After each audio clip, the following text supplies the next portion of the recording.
Anyway, that's Caleb Armstrong. That's that kid. He doesn't care. He's just tough as they come. It's going to be a lot of fun to watch those boys play, especially if they get lined up in that wing tee like they do sometimes and just go right at people. Yeah, but y'all, that's it. That's the first week of Pigskin Pick'em. We're going to have a lot more coming up throughout the year, of course, as some of the Division I colleges and pros get going. We'll have a little bit bigger slate. TVCC again not being able to play this fall because of the NJCAA ruling. We're probably not going to get them for a while. Hopefully we'll be able to get Coach Sherrod Petit in here to come hang out with us a little bit and do stuff like that. So it's going to be a lot of fun. It's going to be a little bit different this year. Might not have quite as many games to pick, but one way or the other, we're still going to sit around and have a good time and pick some good football games. Thank you, folks, for joining us for the first week of Pigskin Pick'em. Again, apologize about the audio quality on that one. We will get that fixed up and have it better for you next week. Coming up next, your high school football game of the week right here on your hometown HPR network station. Hey, everybody. Towns across Texas, people are gathering. They're coming from near and far, young and old, to gather at the event. The streets are quiet, but there's an electricity flowing through them. You can feel it. Brave young men and women gather together, for tonight they will take on the greatest challenge of their young lives.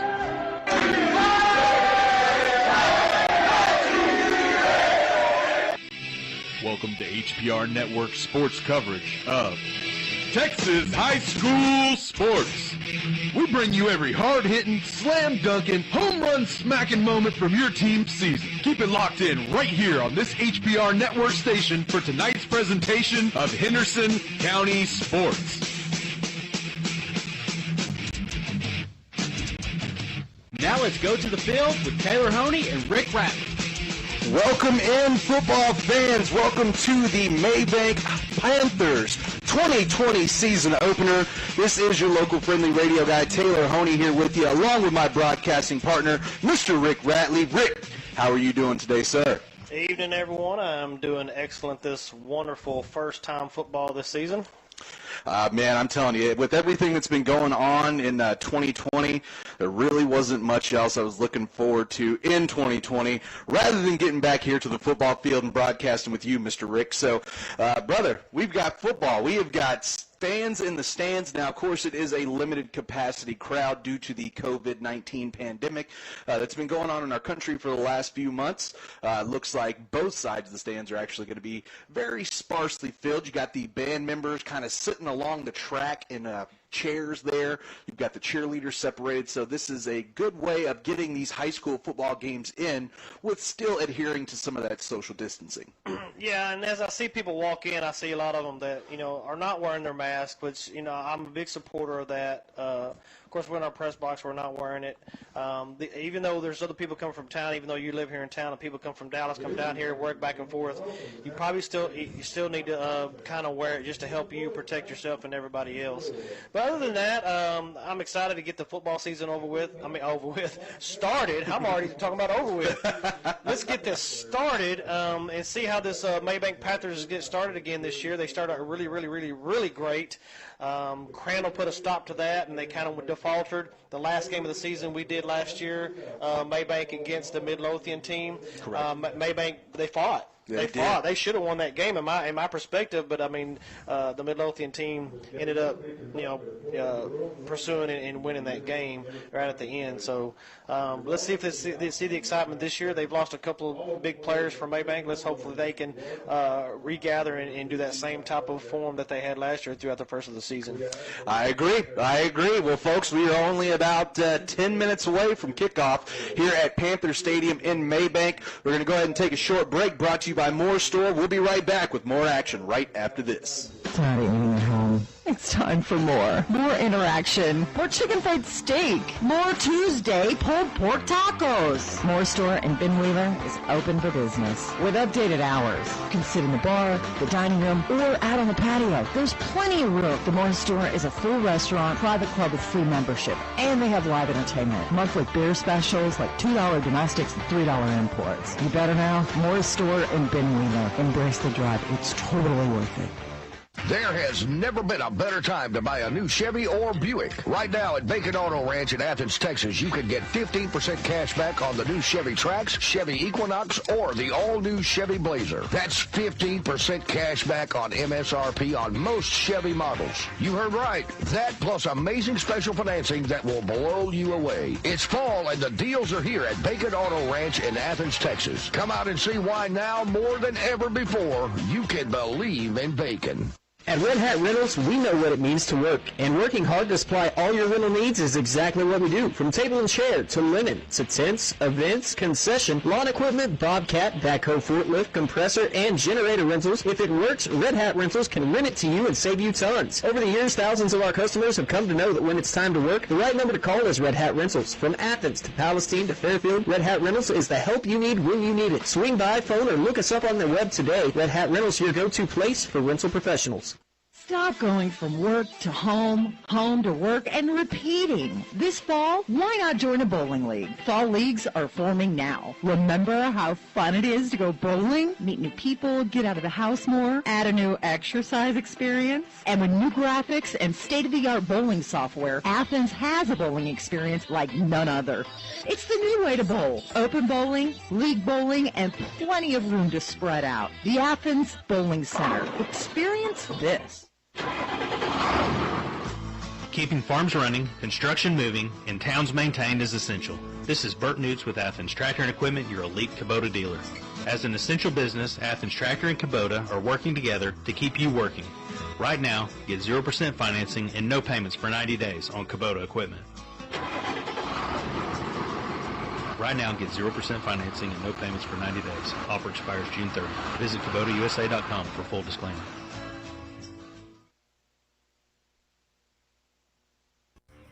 So Dickey's Barbecue in Mabank opens. Everyone loves Green Tree Pecan Company. What if you planned today to plant a tree? You would be amazed by the selection of fruit trees and pecan trees Green Tree Pecan Company has to choose from. Planting a tree and watching it grow, what a great memory. While you're there, be sure to grab a large handful of everybody's favorites. Shelled pecans, fresh shelled peas, and sliced to order deli meats. Everyone loves Green Tree Pecan Company in Powell. So stop by or call today, 877-925-2535. Your source for sports, HPRN. And we're back here on 95.9 KCKL. Again, Taylor Honey, Rick Ratley here with you today, ready to broadcast the Mabank Panthers versus the Bullard Panthers. Now, Rick, what do you remember about this Panther team from last year, this Mabank Panther team? What about their style in offense and defense do you particularly remember? I do remember they ran a really tight formation. Looks like a tight wing tee from what I remember last year. A little bit of motion, which is wing tee does that also. They usually one split out. I don't remember them doing anything else besides that.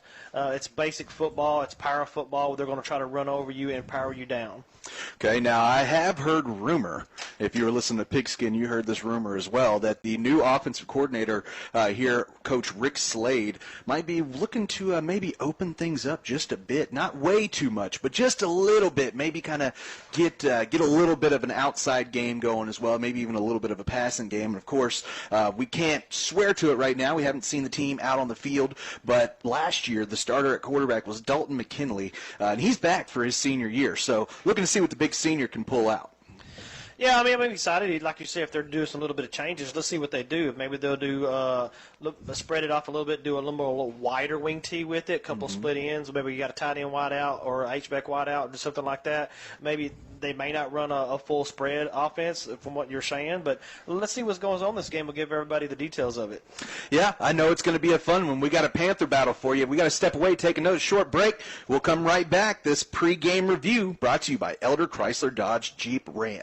Hey folks, it's Forrest Elder again here at Elder Chrysler Dodge Jeep Ram Cedar Creek. Summer's definitely here, and our deals are just as hot. During the summer clearance event, Elder has deals that are on fire on every new 2020 Dodge, Chrysler, Jeep, and Ram in stock. We have one of the largest inventories in Northeast Texas with over 300 vehicles to choose from. So I can almost guarantee that we'll have something that will fit your needs. Visit our website at eldercedarcreek.com or come visit us on the corner of 198 and 334 in Gun Barrel. Let us show you why the Elder experience is the best experience. I need some help. My dishwasher just broke, and now this thing will not fit. Spencer Hardware can help. Spencer Hardware in Athens may look small from the outside, but inside is everything you need to keep up with the day-to-day operations of any business, household, or DIY project you have in mind. So many nuts and bolts, just like you'd expect a hardware store to have. And it's okay if you need some help. That's why we're here. Spencer Hardware, located between Subway and Rounders Pizza in Athens.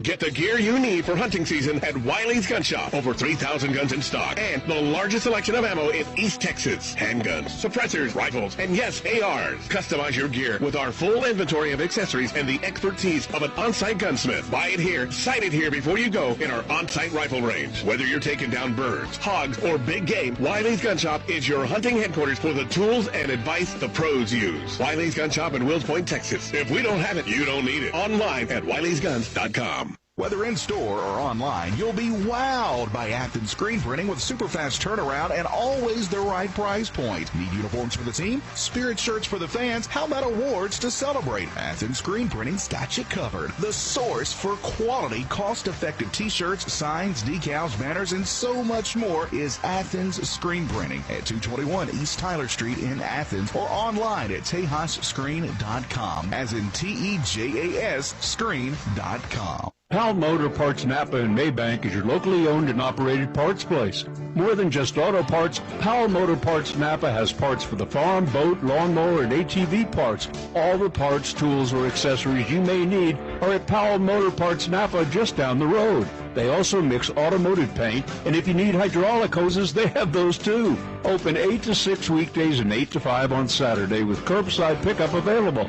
Powell Motor Parts Napa, 105 West Mason in Mabank. At Baylor Scott & White, Texas Spine and Joint Urgent Care Athens, we help you get better. You can still be seen for in-person appointments, or you can use our telemedicine consultations for orthopedics or minor medical conditions. All of your insurance, prescriptions, and payments can be handled digitally. Don't put off your pain. We're here to help Monday through Saturday from 8 a.m. to 6 p.m. at the physician-owned Baylor Scott & White, Texas Spine and Joint Urgent Care Athens. We're ready whenever you need us. The Hamlins at Cedar Creek Lake is a great place to live with 1, 2, and 3-bedroom floor plans to choose from. The property has beautifully maintained grounds, modern amenities, and a staff that goes out of their way to create an atmosphere of community for all their residents. Plus, they're pet-friendly. Any pet, any size is welcome at the Hamlins. If you're looking to move, ask about their specials today. 903-294-4548. 903-294-4548. The Hamlins at Cedar Creek Lake in Kemp. Covering every corner of Cedar Creek Lake. 95.9 KCKL. Malakoff, Athens, Kemp, Lake Country. 95.9 KCKL. And now, here's your weather on the HPR Network. Your Mabank Panthers game day weather report. It's going to be sunny at kickoff with the sunset predicted for 7:53. Temperature at kickoff should be around 93 degrees with temperatures cooling off into the upper 80s after 8 o'clock. There's a 10% chance of rain, and wind is going to be moving south-southwest at about 10 miles an hour. Your Mabank Panther game day weather brought to you by Causeway Marina. Causeway Marina in 7 Points has the fuel. You know what I'm talking about. And now the new docks are built and ready. Boat slip rentals with motorized lifts just for you and yours. And bottled water is $4.95 a case. Purchase any amount of fuel and get a free bottle of water. Purchase 20 gallons of fuel, get a free case of water. That's how real Americans treat each other. If you're not buying fuel from a real American fuel station, I gotta ask, what's wrong with you? Causeway Marina in 7 Points. Hydraulic hoses eventually wear out. Leaks, breaks, and cracks can shut you down. Now time is money. K&E Hose Fittings in Athens can usually fix your hose problems while you wait. For over 40 years, they've been dealing with all kinds of hose and fitting issues. 1 mile north of the loop towards Canton. You could go somewhere else, but K&E is closer, faster, and has the experience you're looking for. Call Sean or David at 903-677-5564 or online at kehose.com. When you add it up, Ship Shop makes perfect sense. They scan and fax important documents, make copies, and notarize important papers. And as the authorized shipping center for FedEx, UPS, and the United Postal Service, sending packages has never been easier. When you need something shipped fast, let Ship Shop do all the work. Gift wrapping, packing, shipping, cards, and gifts. Ship Shop, 401 South Palestine Street in Athens. HPRN, sports coverage you can count on. And we are back here live at Panther Stadium in Mabank. Coin toss going on right now. Captain Jordan Wynn for your Mabank Panthers out. Looks like the Panthers are going to win the toss and choose to defer. And it looks like it is going to be Bullard receiving here. So here we go. Everybody's been waiting. Everybody's been waiting since basketball season was kind of cut off there. Didn't get any baseball in the high school last year. So we're all excited about these high school sports coming back. And guess what, Rick? It's right around the corner. Yes, it is. So Rick Radley, of course, you're a play-by-play guy, so he is going to be taking over the main talking duties here, I guess you could say. You can feel free to jump in anytime. We have fun here. We're going to make it fun for you folks as well. All right, so Bullard in the away white uniforms, Mabank in the home greens. You know, I wish Dallas Cowboys would do that more white on white instead of the white on silver. I do like that look. And a white helmet. Oh, that's such an awesome look. Or a gray. I think they should do a gray like Detroit did that last few years. So, Rick, I'm looking down at the roster. First, I've noticed there's actually 2 freshmen on this Mabank team this year with J.J. Flores and Kyler They're probably not Howard. running any type of JV. That's probably why. It's possible. Very well possible. All right, guys, here we go. The kickoff's about to go. And the ball is up in the air. It's like a little pooch kick, about 25, 30 yards. He's going to catch it right at the 25-yard line. He's squeezed to the left-hand side. Somebody's helmet flew off. And he's going to be right around, looks like the 35 or 36-yard line. Number 16, Case Bowman on the return there. And Bullard is going towards the south side of the stadium here. And Mabank is going to be defending that south side. So here we go with their defense. You got a better sense of direction than me, buddy. That would have taken me a little longer to figure out. All right, so Bullard looks like they're going to run 2 out to the right. We got one to the left. A little bit of an I formation.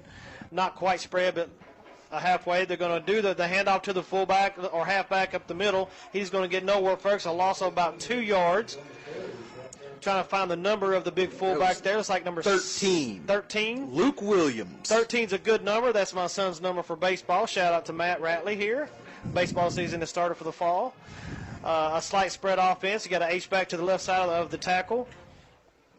Quarterback gets the ball. He's looking to his right-hand side to number 16. Here curls back. He's at the 40, folks. He's getting stuffed right at the 41. Might have made the 42. Of a gain of about possibly 8 yards. Sound like what the commentator said? Yes, sir. And the starting quarterback, number 6, Cooper Calloway, completing the ball to Case Bowman, sophomore wide receiver.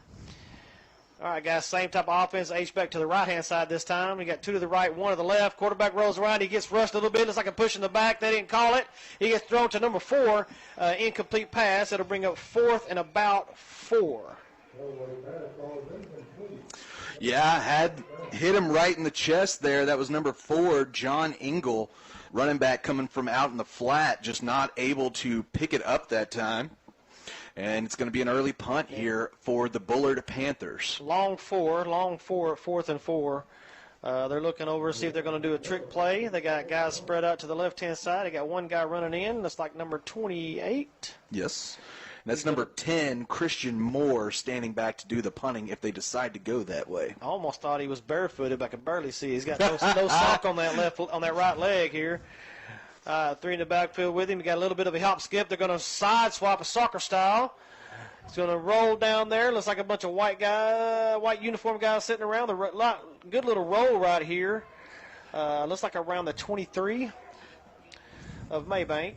And that'll be 1st and 10 from there. 1st and 10. So, folks, first quarter brought to you by Malakoff Truck, Body, and Trailer. Especially right after that. That's a good time to get your plug in right after Malakoff just gets their first stop of the new season. Mabank. Mabank, excuse me. Okay, it's all right. We had a mixed season last year, and Mabank we did right off the bat. I mean, Mabank did Malakoff, 2 M's. But here we go, folks. We got a little bit of a, looks like they got a regular two in the backfield formation here. We're going to run straight up towards the middle. I do believe that's a running back last year we were talking about. Kind of squared up the middle several times. He can disappear on you. Number 6. New lead number 6. Number 6. That is Marcus Pruitt. It looks like a gain of about 6.5, almost 7. We're going to call it 7 because they're calling it 2nd and 3. And that is Dalton McKinley at the starting quarterback spot. So, folks, last year we were used to a tight wing T formation. They've got 2 to the right and 2 in the backfield. Looks like a defensive guy almost jumped off sides. Hard count right here. They're going to give it to the number 6 again right at the middle. I guess I'm taking that's their running back. Helmets are popping off, folks. I mean, this is the 3rd helmet I've seen come off one of these guys. I don't know if that's a new style or they're not chin strapping up very good. Or somebody's pulling a face mask, one of the two.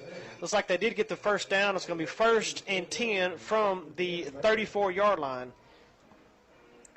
Mabank's moving the ball. They're moving some linemen in and out right here. Giving some guys a break, maybe. A little bit of a rush. You got 10 seconds left on the clock. They're going to rush to the line. They did that last year real quick to the line. They're running that tight wing T right here, folks. They're going to give it to the fullback up the middle, the little number 6. He is stuffed for a loss of about 1. So 3 straight carries for Pruitt, productive on the first 2. That one sends you back just a little bit. It's going to be 2nd and 11 here for the Panthers in green. So the guy we're missing from last year is big number 1, the big tall wide receiver. Devin Smith. I do see another guy that's possibly spread out wide. Is he wearing the number 1? Nope, he's staying in tight. Tight wing T. They're going to hand it off to another guy. Looks like number 10. He goes around to the right-hand side of about 3 yards. So it's going to be 3rd and about 7, a long 7. And that number 10 there, that is Cody Chapman, sophomore. I don't believe we saw him on the squad last year, so he's getting his first varsity action. Okay. So, like I said, we're 3rd and about 7 here, folks. A little bit of a setback on the one run, of being stuffed by a loss of 2 yards. Haven't seen any passes yet from Mabank. They are a power running team. They got spread out, not a spread, but a guy spread to the left. Going to hand back off to that number 6 straight up towards the middle. He got to the 40, folks, and that's going to be about it for him. But being towards the middle of the field, they may try to do something that, or they may go ahead and play the advantage of where the ball's going to be and go ahead and punt it down the field. Looks like they're going to give Pruitt about 4 on that one.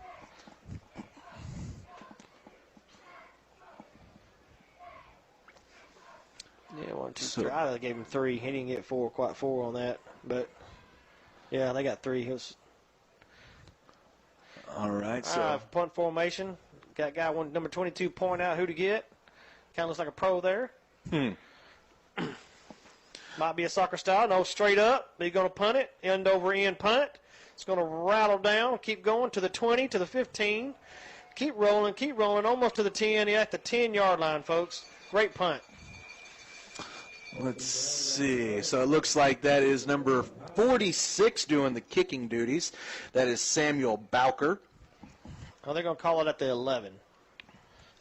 That's a great punt there from Bowker. That was a good punt.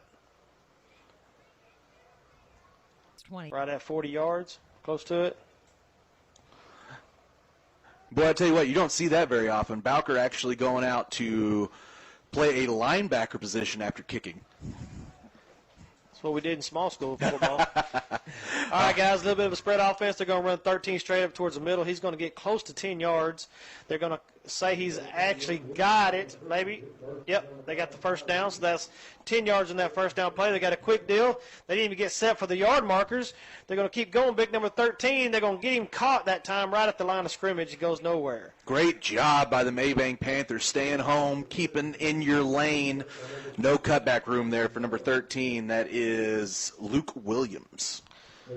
So, guys, it's not quite a full spread offense. They've got a running back with a quarterback, and they've got an H-back. So the quarterback's the running back's directly behind the quarterback, and they got a little bit of H-back goes from the left to the right-hand side. They got 2 to the left, 1 to the right. Oh, Mabank's got caught offsides right quick. They're going to throw to number 16 to the left-hand side, incomplete. It don't matter, folks. That's going to be a free down of 5 yards. Yep, number 26, Kazan Burrows, playing the right defensive end spot. Just got a little excited there. Took on the hard count. So Mabank is going to give up 5 free yards. I'm eyeballing that concession stand over there. I know. I can see you eyeballing Guys, it there. stay in tune for halftime, man. As soon as I get back from getting me something down there, I'm going to tell you what I got. So I want to see what the best thing they got for the food today. They're still trying to jump. Maybank's still trying to jump. They got a hard count. They're trying to draw them back off sides. Folks, you got trips to the left, single to the right, only one in the backfield with a quarterback. Quarterback looks like he's ready. He's about to ask for the ball. He claps once. Nope, not clap. Yep, claps once. He gets the ball. Kind of looks like Ellinger. He throws to the, looks like a backward pass. Trying to get the number, folks. He's going to get right about 12 yards. Number 2, I'm sorry, not 12 yards, 7 yards. 7 yards for the first down, so the pass to number 2. Number 2, that is Connor Carson, senior wide receiver for the Bullard Panthers. Big 88 runs into the defense for the Mabank Panthers on the defensive left side. Got trips to the right this time, single to the left, one to the backfield with a quarterback. The quarterback gets it. He looks to his left, a little quick throw to number 11. He's going to get about right at 7 yards. It's going to be down close to the 40 of Bullard. So, yeah, right at 7 yards, folks. So 2nd and 3, moving the ball a little short passes, trips to the right, single left. Running back's right beside the quarterback this time. They're going to hand out to him. He's going to quarterback keeper. He's going to run up towards the middle. He's going to be very close to a first down, folks. They're going to call a quick official timeout and say he got the first down. And he did. So we're going to be down right at the 43-yard line of Bullard. 1st and 10. Yeah, good decision there by the senior quarterback, Cooper Calloway, for the Bullard Panthers. On that option pass, option play to go ahead and take it. All right, quarterback goes back for a pass. He had 2 to the left, 2 to the right. He passes, looks like to that number 24. Is that 24, sir? I'm trying to read the other end of the field right over there. He does get a first down for a gain of about, couldn't quite see where he stepped out of bounds at. And Bullard's running a quick offense right here. Quarterback's rolling to the right-hand side. He's got a couple guys open. 13's open. He throws to him. He's out of bounds, though. Looks like they're down around it was at the 43, so they gained 12 yards on that last play. So they're 1st and 10 from the Mabank's 45. Now it's 2nd and 10. Run a little bit of a quick spread offense. They're not even giving the change time to set. Once that referee set, they're running, they're going. Mm-hmm. Very quick set, this Bullard Panthers. Trying to catch Mabank's defense off a little bit, get them being tired, especially after a big quarterback throw and run. Take a little more time here. You got trips to the right, single left. The running back's beside the quarterback in the backfield. There's the ball. Looks like they're going to hand it off to number 13 this time. He's going to be just stuffed behind the line of scrimmage for about a 3-yard loss. Yeah, Williams trying to find somewhere to go. Couldn't find no real estate. Taken down there by, looked like big number 88. That is Wade Kemp. As the sun goes down, folks, looks like there's some wind blowing, a little bit of a gust. I see a lot of these women's hair. They're just flying everywhere. Mm-hmm. Shirts are going. So the green sea down here has got a little bit of a wave going on. Absolutely. All right, folks. Trips left, single right. Running back with the quarterback in the backfield. Don't know. Yep, looks like they got him defense offsides again, folks. Going to be a free play. And incomplete pass to the left-hand side. Looks like he was looking for a specific number on that side. Free play. That's going to give him 5 yards. Put him back up to about 3rd and about 8. Should be. Mm-hmm. Yeah, and, Callaway, he's not, burning any big passes, but he's been very accurate so far. 4 for 5 for 35 yards. Yeah, nothing deep against this wind right here right now. Mm-hmm. But just little short, dink-dunk passes. I mean, there's nothing wrong with that. Control what you're doing and get the guys off space. So you got twins to the left and right. running back with the quarterback in the backfield. They're even them out. All right, the quarterback's looking to the left-hand side. He throws. Got a guy wide open right here, right at the yard marker. They're going to get the first down. So it's right at the 35-yard line. It's going to be 1st and 10. That was number 11 on the reception, Bryce Jewell. So it's like they're doing some curl arounds and keep that defensive back off a little bit and you gain that right at that first down marker. They're going to hand the ball off to number 13 right up towards the middle to gain a few yards. He got 2 at that, so make it 2nd and 8. So Williams having a tough time finding any space against these Panthers, Mabank Panthers. Now 5 carries for 7 yards for the starting running back for Bullard. Defense might be getting a little bit tired here because it's play after play. It looks like the Bullard's going to give him a little bit of a break. Twins left, twins right. More spread on the right-hand side. Running back's behind the quarterback this time. He looks left. Oh, deflected pass by the defensive end.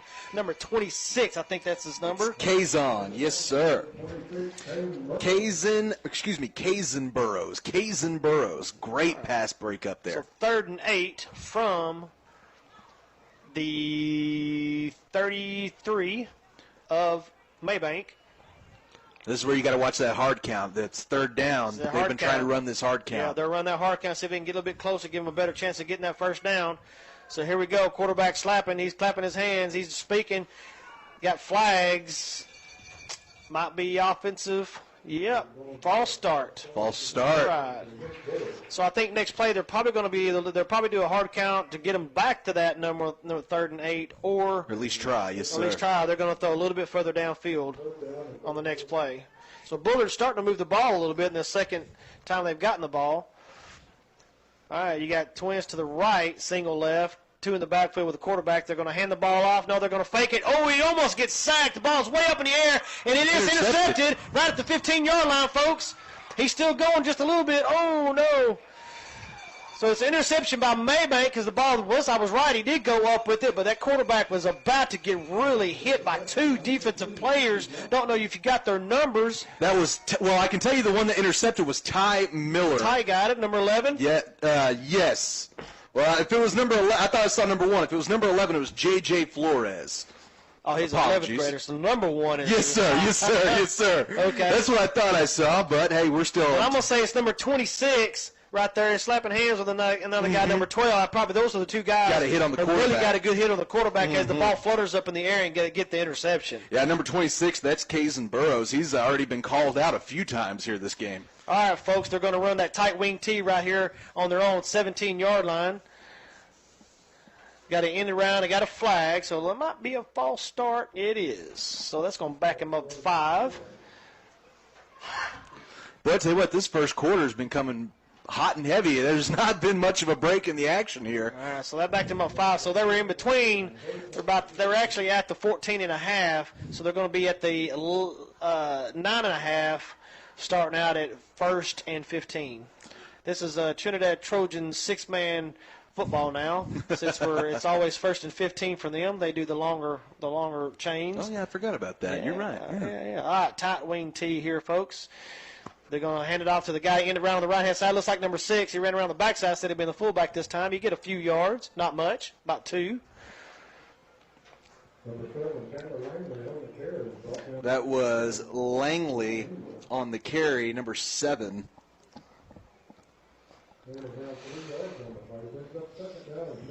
He gave him 3. I gave him 2. He might have got 3. All right, folks, here we go. Straight up, tight wing tee again. They're going to hand the ball off. Quarterback keeper to the left-hand side. He does it. Oh, he jukes the guy. He's running around. He doesn't juke the next guy, though, folks. He gets tackled down for a loss, a massive, massive loss to around right at the 5-yard line. So it's going to be 3rd and a long ways, folks. Almost 20. It's going to be about 3rd and 18. Yeah, so it looks like it's going to be a loss of about 8 on the play there for McKinley. Big loss for them, folks. Let's see if they do any kind of passing with this, or they're going to try to run the ball, give them some more space to punt it just in case. But still, at least try to go for the first down, in my opinion. Yeah, at least maybe if you have some kind of screen or something in your arsenal, this might be the time to go ahead and use it. They're calling it 3rd and 20, so he lost quite a bit of that last play. So still tight wing tee. They're going to run the ball straight up the middle to their power guy. He gets several yards. 24, I do believe. Devontae Lowe. Devontae Lowe is like a bigger top fullback. He might be a younger guy. What grade is he in? Devontae is a senior. Okay. So it looks like they're going to give him about 6 on the carry. Okay, so it's going to be 4th down and about 13, 14. So Mabank, I do believe, is going to punt the ball. We got an injury on the field. All right, we'll tell you what, let's take a short break here. Again, first quarter action presented by Malakoff Truck and Body and Trailer. Agriculture and construction trailers move East Texas. From the sale barn to the job site and all ones in between, those of us who are getting it done are doing it with the best trailers we can find. Malakoff Truck Body and Trailer has built and repaired the very best since 1971. And the names you know are the people you love who are driving and pulling to earn a living do it with the help of Malakoff Truck Body and Trailer. If it can be pulled behind a truck, it can be found at MTBT. Malakoff Truck Body and Trailer. Call, click, or swing by the big shop on Highway 31 in Malakoff just west of the radio station, MTBT. Malakoff Truck Body and Trailer. Building the strongest for only the strongest. Morton's Small Animal Clinic provides full veterinary services to Athens, Henderson County, and the surrounding areas. It's important to know Morton is there to personally answer the phone when you need help caring for the health and well-being of your family pets. Open until 10 p.m., 7 days a week. Morton stays open longer to serve the community better. Call 903-675-5708. Morton Small Animal Clinic, East Tyler Highway in Athens. All right, guys, the punt just went off, and it's like, I think it was number 22 for Bullard that caught it around the 40-yard line. A little bit of a short punt. We've got 2 flags on the field, though. I do believe it's going to be a block in the back by Bullard, so that's going to bring them back further from where he caught the ball. Yeah, it was number 22, like you said, Landon Wheeler for the Bullard squad. Did a really good job of scooping up kind of an awkward punt that was rolling around on the ground like a, I don't know, it was kind of a Tasmanian deviling on the ground. Ended up being able to pick it up cleanly in advance of it. As you said, his teammates kind of set him back a little bit here. Yeah, the original reception was right at the 42, so they're going to back it up from there. It's like holding on the Bullard, which should set him back another 10 yards. So it puts him right at the 48-yard line of Bullard. So just past the halfway marker of the field of the 50. Yes. Let's see what Bullard pulls out of their hat on this one. So it's been a defensive game, and you know that's with as little amount of time as these kids have had to actually practice and do all these kind of different things, it's really not surprising the offenses aren't quite clicking all the way yet. All right, no one in the backfield, folks. They got a big, huge trips to the right, twins to the left, quarterback's by himself. Might be a quarterback keeper. It is a quarterback keeper, folks. He runs straight up towards the middle to spread everybody out. He's going to get a first down of about almost 15 yards. Looks like he's going to be down right at the 39-yard line of Mabank. Yeah, biggest play of the day so far for either squad. Now watch him. He's probably going to throw it this time. They're not going to let him run back up the middle this time. He throws to the left-hand side. Looks like I'm trying to get the number to the guy to the left-hand side. He's down right around the 31, number 8 or number 9. I believe that was number 8. Okay. A little bit of a throwing the flat top pass, folks, to the left-hand side. Push everybody down to the field. He squirts out to the flat, and he threw it straight to him. Looks like they're going to call a quick timeout of Mabank. Yep, so that was 8 for number 8. That was Bo Christian. Tell you what, while they take a short timeout, why don't we go ahead and take one with them? We'll be right back here on 95.9 KCKL. The family at Teague Chevrolet Buick in beautiful Mabank, Texas has been dedicated to Henderson and Kaufman County residents for decades. It's family-owned, and Robbie, Randy, and Larry are a father and son's dealership that has stood the test of time and has been there when you need them. From the school to the city hall, you'll always find someone in the Teague family doing something for someone else. That's the Teague tradition. Come by and see the family at the dealership. They'll be glad to see you. Teague Chevy Buick, just north of Cedar Creek Lake, just east of big city prices. Williams Pest Control can now not only perform your pest control, but we can sell you the chemicals to do it yourself. It's a DIY if you like. If you don't know what that means, Williams Pest Control can explain it to you. Plus, our Williams Pest Control Facebook page has tons of information regarding different insects with posts daily, so more than likely if you have questions, it's already been answered online. With our new location in Mabank and our product line made available for purchase by you, Williams Pest Control has more ways than ever to take the pests out of your life. Williams Pest Control, 903-887-2847. All right, guys, here we go. Looks like another quarterback keeper right up towards the middle. They're going to get that first down because it was only second and about 3. So that's Callaway doing a good job with his legs and his arm here in the early going. How many yards you say they gave him there, Rick? Probably about 6 or 7. They're going to give him 6 on it. Okay, quarterback goes to the right-hand side, out in the flat. To looks like number 13, the big running back, or is number 2? That was number 2. Number 2, okay. So that is Connor Carson, his second reception of the day. I don't see number 13. He might be sitting out for a second. A little bit of a different package or a different running back. They're running more of a spread offense right now, folks. It's like a Hail Mary offense. You got trips left, twins right, quarterback's by himself in the backfield. There's nobody around him to help block except for the line from tackle to tackle. That's it. They're really spreading this offense out. I just noticed there is a new quarterback in the game. Is that number Bullard. 9? That's number 9. The other guy, yeah. So this might be a different offensive package. He runs back up to the left-hand side. He gets tackled for a slight gain of maybe a yard. So it'll be a third and about 2 for a first down. They're right at the 16-yard line. He needs to the 14 to get the first down. 28 yards rushing so far for Blaine. Yeah, they're spreading this defense out really, really bad. They can run the quarterback out. Looks like number 13 is going to be in the backfield. They got a tight trips to the right, just outside the tackle, folks, on the right-hand side. Quarterback, and running back by themselves in the backfield. Quarterback looks to the right-hand side for a short throw. He gets it to the number 16. Looks like the tight end for a good first down of a gain about almost right at 5 yards. So Blaine playing for time here. 2 for 2, 12 yards, 7 seconds 3 left. rushes, 28 yards. End of the quarter. End of the quarter. So that's the way it's going to end, folks, in this first quarter. 0-0. Got a defensive battle going on here for you. We'll come back. We will have the second half right after this here on 95.9 KCKL and, of course, Network 1 Sports. Stop going from work to home, home to work, and repeating. This fall, why not join a bowling league? Fall leagues are forming now. Remember how fun it is to go bowling? Meet new people, get out of the house more, add a new exercise experience. And with new graphics and state-of-the-art bowling software, Athens has a bowling experience like none other. It's the new way to bowl. Open bowling, league bowling, and plenty of room to spread out. The Athens Bowling Center. Experience this. Stop.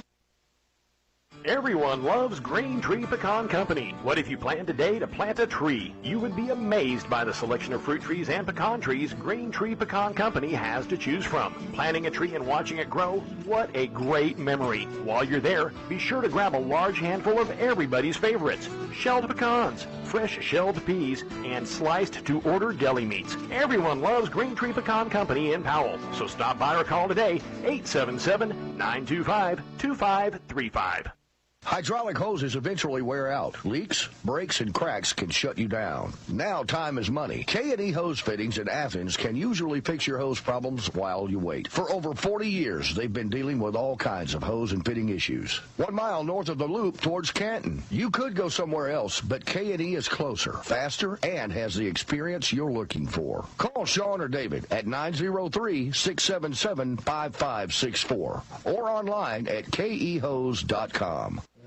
And we're back here on 95.9 KCKL. During the little break there, Bullard ran their first play. Looks like it was a handoff. Number 22, yeah, they handed off the 22 to the right-hand side. He gained about 9 yards on that, so it's going to be 2nd and 1 from the 3.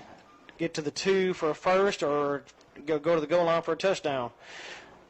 22 moves to the right-hand side of the quarterback, got trips to the left, single to the right. They're going to hand the ball off to number 22. Looks like that's our kind of a power package. He's going to lose about a yard. He got hit close to the line of scrimmage. Mahidi got no gain, so they're going to be right at the 3 again. So 3rd and 1. From there, looks like Mabank's getting a little bit tighter on the defense on what plays they're trying to run. If I was Bullard right now, I would do that little dump-out pass to the flat. You got plenty of field. You got trips to the right, single left. Quarterback's by himself. Number 9, he runs back. He's looking to the right-hand side. He's getting rushed real quick. He runs back to the left. He's got a little bit of an open field. He gets hit a couple of times. I think he's down, though. I don't think he actually made the goal line, folks. Got a flag just all of a sudden popped up. No reason why. Let's find out here in a second. Might be unsportsmanlike dead ball foul. They did call It is going to be a short. first down. Well, it is going to be a first down, Yes, though. sir. Yes, sir. Just a little short of the goal line, but this penalty is going to make a lot of difference here. It might be a head-to-head contact, but it was after the play was dead, so we're trying to find out what the call is going to be. Got unsportsmanlike conduct on Bullard, so that's going to drop him back 15 yards. So it'd be about probably, it's a dead ball foul, so they get the first down no matter what, but they don't get close to the goal line now. So they're going to be right around outside the 15-yard line of 1st and 10. They may call it 1st and goal from the 15. That's going to be interesting. Let's see what they come up with here. And it looks like it was on the running back that was running the ball. They called it on. Might have been some talk there, as some players do sometimes. Get a little excited. They do a little talk to each other, to the other team. So they're going to call it 1st and 10 from about right outside the 15-yard line, folks, going in. So a new set of downs. I'm surprised they didn't make it 1st and goal from there, since they got the original first down. So it's going to be running back to number 22 to the left-hand side. He's not going to get much, folks, maybe a yard or half a yard. So number 22, and that is Landon Wheeler. Looks like they got a couple of different running backs they're using, 22 and 13, and I think there was another one they used a while ago. Twins right, twins left, running back in the backfield with the quarterback. He throws to the left-hand side, a little bit past him, incomplete to number 6. So it's going to bring up 3rd and about 14 and a half, right at 50. No, I'm sorry, 10 yards. 10, 3rd and 10. I saw he got 5 yards a while ago. No, he didn't get any yards. It was 1st and 10. I'm mistaken. I was thinking 15 yards. So it's 3rd and 10. You have to get to the 5 to get the first down. Looks like they're going to go trips right, running back with a quarterback in the backfield, single to the left, split out to the left. Number 9 quarterback's looking for something. He's rolled to the right-hand side. He's got one guy wide open. He's waving his hands. Oh, but he throws it way out of bounds, out of the end zone. You had one guy waving his hand. He was wide open. The quarterback couldn't have seen him, but that would be a hard throw. Only quarterback I know who can throw that would be a guy from Chapel Hill, Texas. Yeah. That plays in the pros for the Kansas City. By the way, I met his father this past summer playing baseball against him. Oh, you talking, goodness gracious, if you wouldn't have said it, I could have thought of it exactly.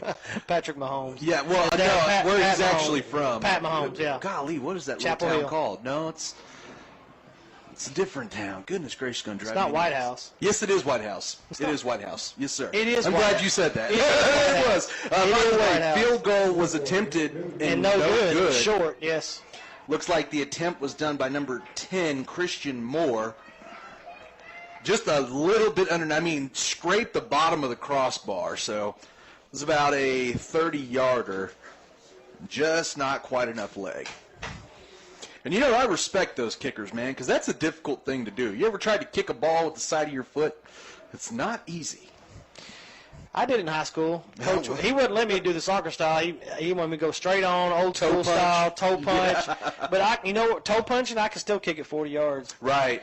But if I went sideways with it and aimed it, man, I could do 45-50 easily. A little bit extra, but that's the way he wanted me to do it, so that's the way I did it. I'm a fat guy, Rick. I can't get my leg to get that kind of motion in it. Well, I'm not saying I was a fat guy. I was just,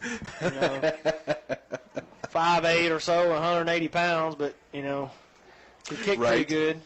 Short, stocky legs, could get quite a bit of a punch out of him.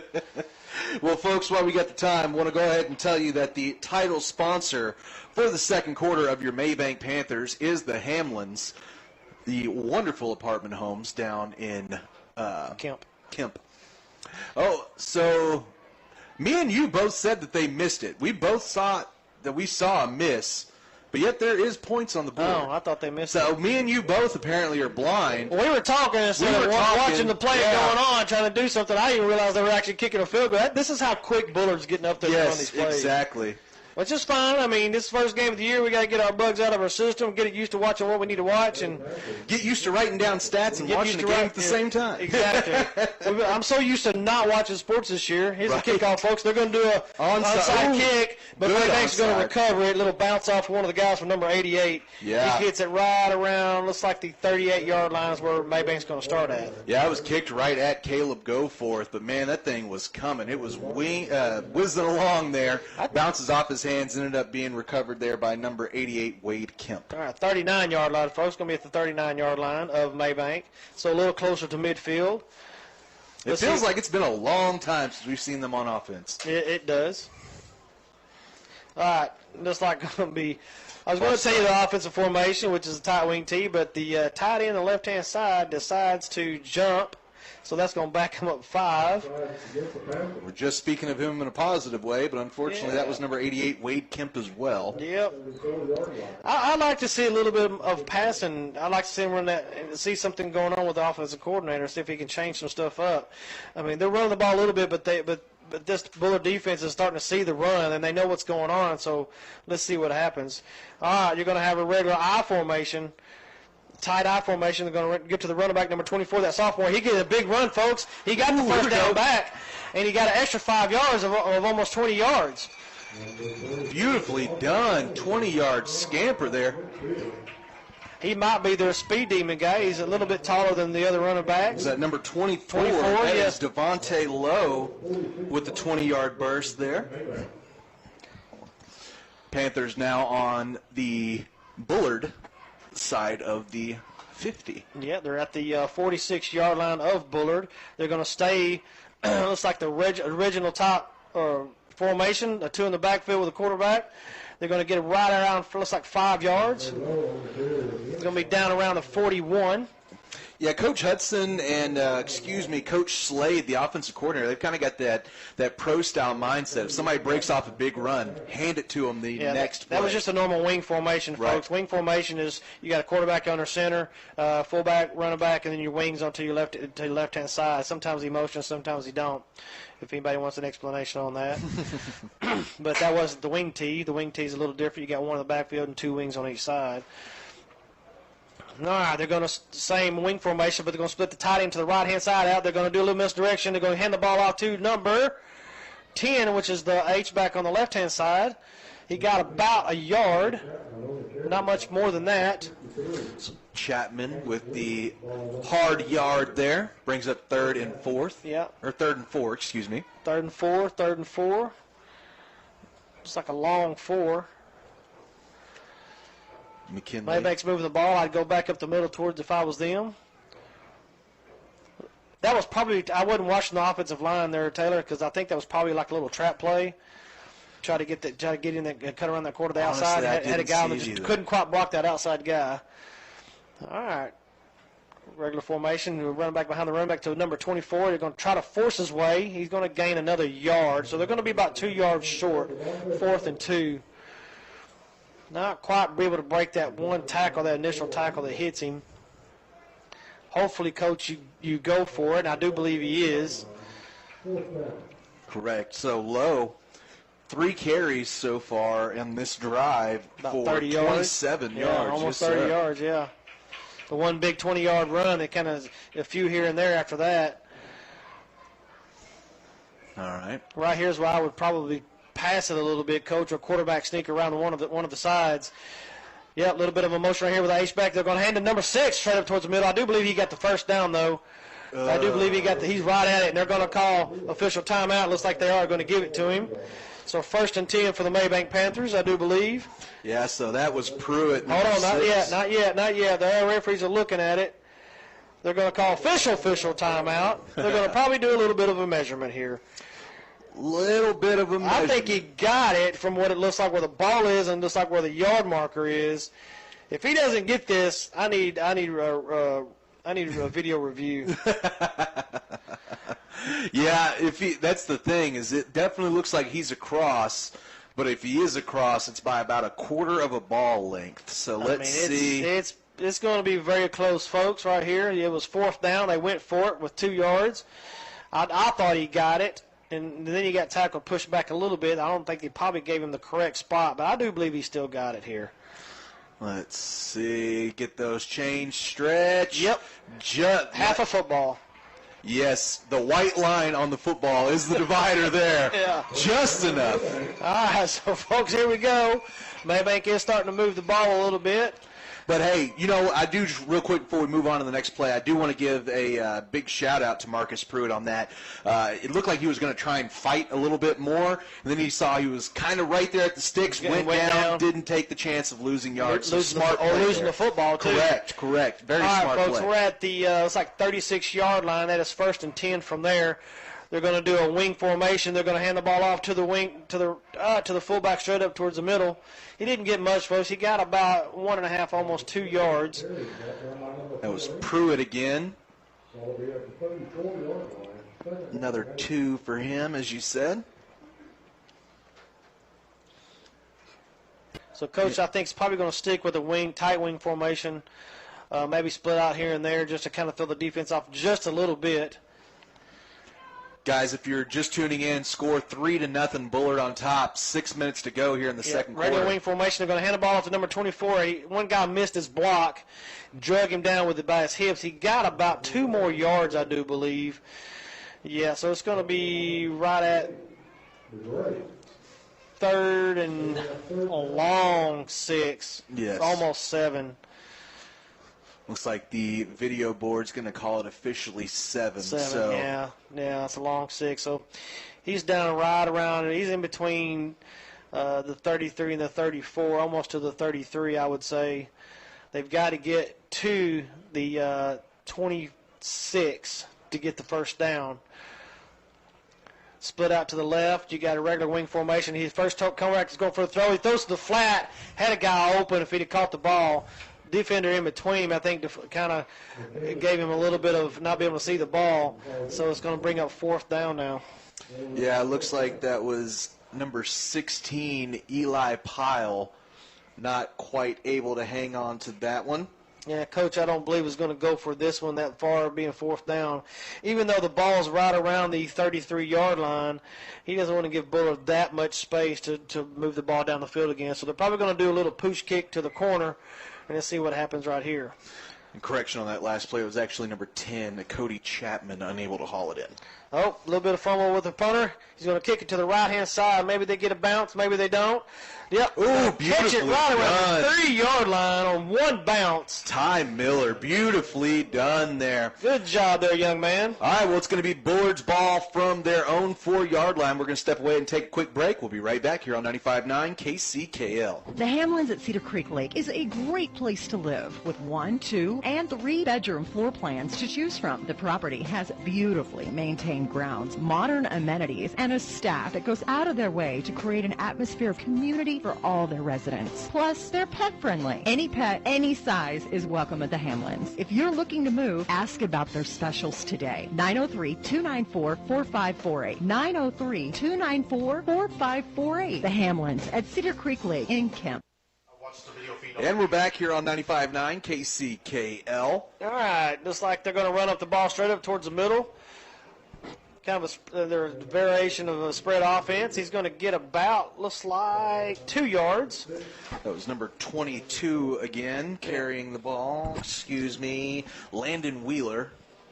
Looks like 22 is their main running back right now. I think 13. They got 13 back in the backfield as a fullback. I do believe that's 13. You got twins to the right, single split out to the left. 2 in the backfield with the quarterback. They're going to hand the ball off to number 22. Straight up towards the middle again. Breaks 1 tackle. Gets a few more yards. He's going to gain probably close to 5 yards on that. Still short of the first down by a couple of yards. Should make it 3rd and 2. Well, looks like a short 2, a long 1. I'm going to call it 2. They're saying 1. Looks like it'll be the quarterback going to hand the ball off to number 22 to the right-hand side. He gets hit by one guy. Another guy misses him. Big gain, folks. Close to about 10 yards. We got about 9 on that play, I do believe. So the ball's down right around the 1st and 10, right at the 27.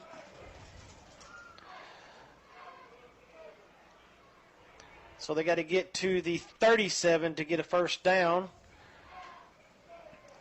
Bullard's starting to move the ball now. You got twins to the left, 2 in the backfield with a quarterback. Got 1 split out to the right. Tackle to tackle only. No tight ends. They're going to hand the ball off to the left-hand side of the number 22. Gets 1 block from 1 guy. Can't get him. Got hit another guy. He's going to gain about 3 yards. He's right at the 30. Ran out of bounds. Going to stop the clock right at 3:37 left in the half. Good gang tackling there from Ty Reedy and J.J. Flores. So this is like a slight variation of a spread offense is what Bullard's running. It's kind of like an old school style. You got trips to the right and twins to the left. Nobody in the backfield with the quarterbacks. Hail Mary formation. Mabank's getting ready. The quarterback looks to the right-hand side. The ball gets tipped just a little bit, I do believe, by the defensive end on the left-hand side. Incomplete pass, bringing up 3rd and 8. And that is still Blaine in the game. Saw some good play there from Callaway, number 6, first name of Cooper Callaway. But he has been lifted again for number 9, Blake Blaine. All right, flip the formation, folks. You got trips left, twins right this time. Hail Mary formation. Now you got movement by number 22 going to the right. Quarterback looks down the middle. He gets a strike. He hits his target, folks. He's rumbling. He's way down there, folks, to the 20, 15, 10, 5. Touchdown to number 2 for Bullard. Nice pass. 71-yard passing touchdown there for the Bullard Panthers. With 3 minutes and 20 seconds to go here in the first half, they are going to take a 9-0 lead over Mabank and try and add an extra point here. All right, folks, looks like they got some kind of weird style of formation, depending if they want to go 2 for a kick in the field goal. Looks like they're going to try to kick the field goal. I think it's coach's decision every time when they come up. In case they need to go for 2, they will. Looks like number 10 is their kicker for Bullard. We're watching this one this time. We missed the last one on the field goal. Kick is up. I want to say it is good. Yeah, and I want to say that on that last one, he just didn't strike it very true on his actual field goal attempt because on that extra point attempt, boy, he sent that thing all the way past the track. Yeah. Well, I got to realize that was a field goal earlier. I probably, a little different than doing nerves, yes. Dude. Nerves will get you on that first kick of the season as well. Yeah. All right, well, so it is a switch. Let's go ahead and take a short break. We'll be right back here on 95.9 KCKL. You can't make everyone happy. You're not a taco. Don Juan's Romantic Mexican Food is open in Paine Springs. Have a party. Have a taco party. A Mexican food party. Don Juan's food is cooked in small batches, so it always tastes fresh. Got lots to feed in your family? Order from the Party Pack menu. Tacos, tamales, or enchiladas. Check out their full menu online at donjuans-texmex.com. Since 1966, Don Juan's Romantic Mexican Food. DoorDash delivery available. HBRN, sports coverage you can count on. Rick Ratley and Taylor Honey here with you at the Mabank Panthers Stadium. Right now, 3 minutes, 20 seconds to go here in the second quarter. Mabank down 10-0 to the Bullard Panthers. And I know Mabank, they want to have the same kind of start to the season they did last year, starting out 4-0, trying to match it here, but already a fight in this first game. Onside kick, it didn't quite make the 10-yard marker. A little bit of a cross-reference on who was going to kick it, so they're going to flag that. And Mabank's going to get the ball where it went out of bounds, I do believe. I would take it there. So, folks, just a couple of scores I'm seeing from around in the area to update you on. Malakoff traveling down to Grandview, as we said earlier. They are down right now 10-0, so same score at that game as it is here. Trinidad taking on the Tyler Heat homeschool team. They are down 27-6 with about 5 minutes left to go in the first half. Poor Trinidad. Right. It may not be their year this year, but there's always next year. Always next year. Let's see what else we got going on here. Speaking of six-man football, we're going to be able to discuss something hopefully around halftime about something that we think about another school could possibly do in the future. If that school is going to be listening on the radio at any point in time, hopefully they can hear what we're saying. But we'll talk about it later on. Stay tuned. Stay tuned for more. And whenever Rick gives you a review or an opinion, it's something you don't want to miss. And folks, last year we did the whole chip, kind of boggled into this little nacho chip review. And it started here in Mabank, but It's coming. All right, guys. Maybe it's got a little bit different formation. You got twins to the right. They're going to hand off to the pitch to the running back. Bullard was not being deceived by the formation that time, so they're going to probably get about a yard loss on the play. So they're down right at the 38-yard line of Bullard. So 2nd and 11 from there. I like the different formations, but, Coach, I think you need to do something besides just run the ball. You got to get those blockers out there because Bullard, I'll tell you what, they're playing tight. They're playing tight on your run because they know you're a power running team. They're going to make sure you're going to have to beat them with something else. All right, wing T split to the right though. You're going to hand off to the H-back from the left-hand side. He's going to go around the corner. Looks like number 10. No gain, folks. Probably a small loss, but no, actually no gain, folks. It's going to be 3rd and 11 from there. Yeah, that number 10 there, that is the big running back, Cody Chapman. Oh, he did gain 1 yard. He got that 1 yard back, so it's 3rd So and 10. they gave him his yard back. Yeah, they gave him his yard back. Looks like we got an injured player down on the field, folks, for Bullard. Well, while that is going on there, why don't we go ahead and step away as well, let them check up on the young man. We're going to take a very, very short break. We'll come right back and get back to you here on 95.9 KCKL. Get the gear you need for hunting season at Wiley's Gun Shop. Over 3,000 guns in stock and the largest selection of ammo in East Texas. Handguns, suppressors, rifles, and yes, ARs. Customize your gear with our full inventory of accessories and the expertise of an on-site gunsmith. Buy it here, sight it here before you go in our on-site rifle range. Whether you're taking down birds, hogs, or big game, Wiley's Gun Shop is your hunting headquarters for the tools and advice the pros use. Wiley's Gun Shop in Wills Point, Texas. If we don't have it, you don't need it. Online at wileysguns.com. With growing concerns surrounding COVID-19, Metal Mart in Athens, located on Highway 31 West, will now offer curbside service for quotes and ordering. Just pull up in front and give us a call at 903-677-0555 to check in. The next available sales associate will be out soon to help you with all of your metal needs from the worry-free comfort of your own vehicle. Metal Mart in Athens is here to serve you, so give us a call today at 903-677-0555.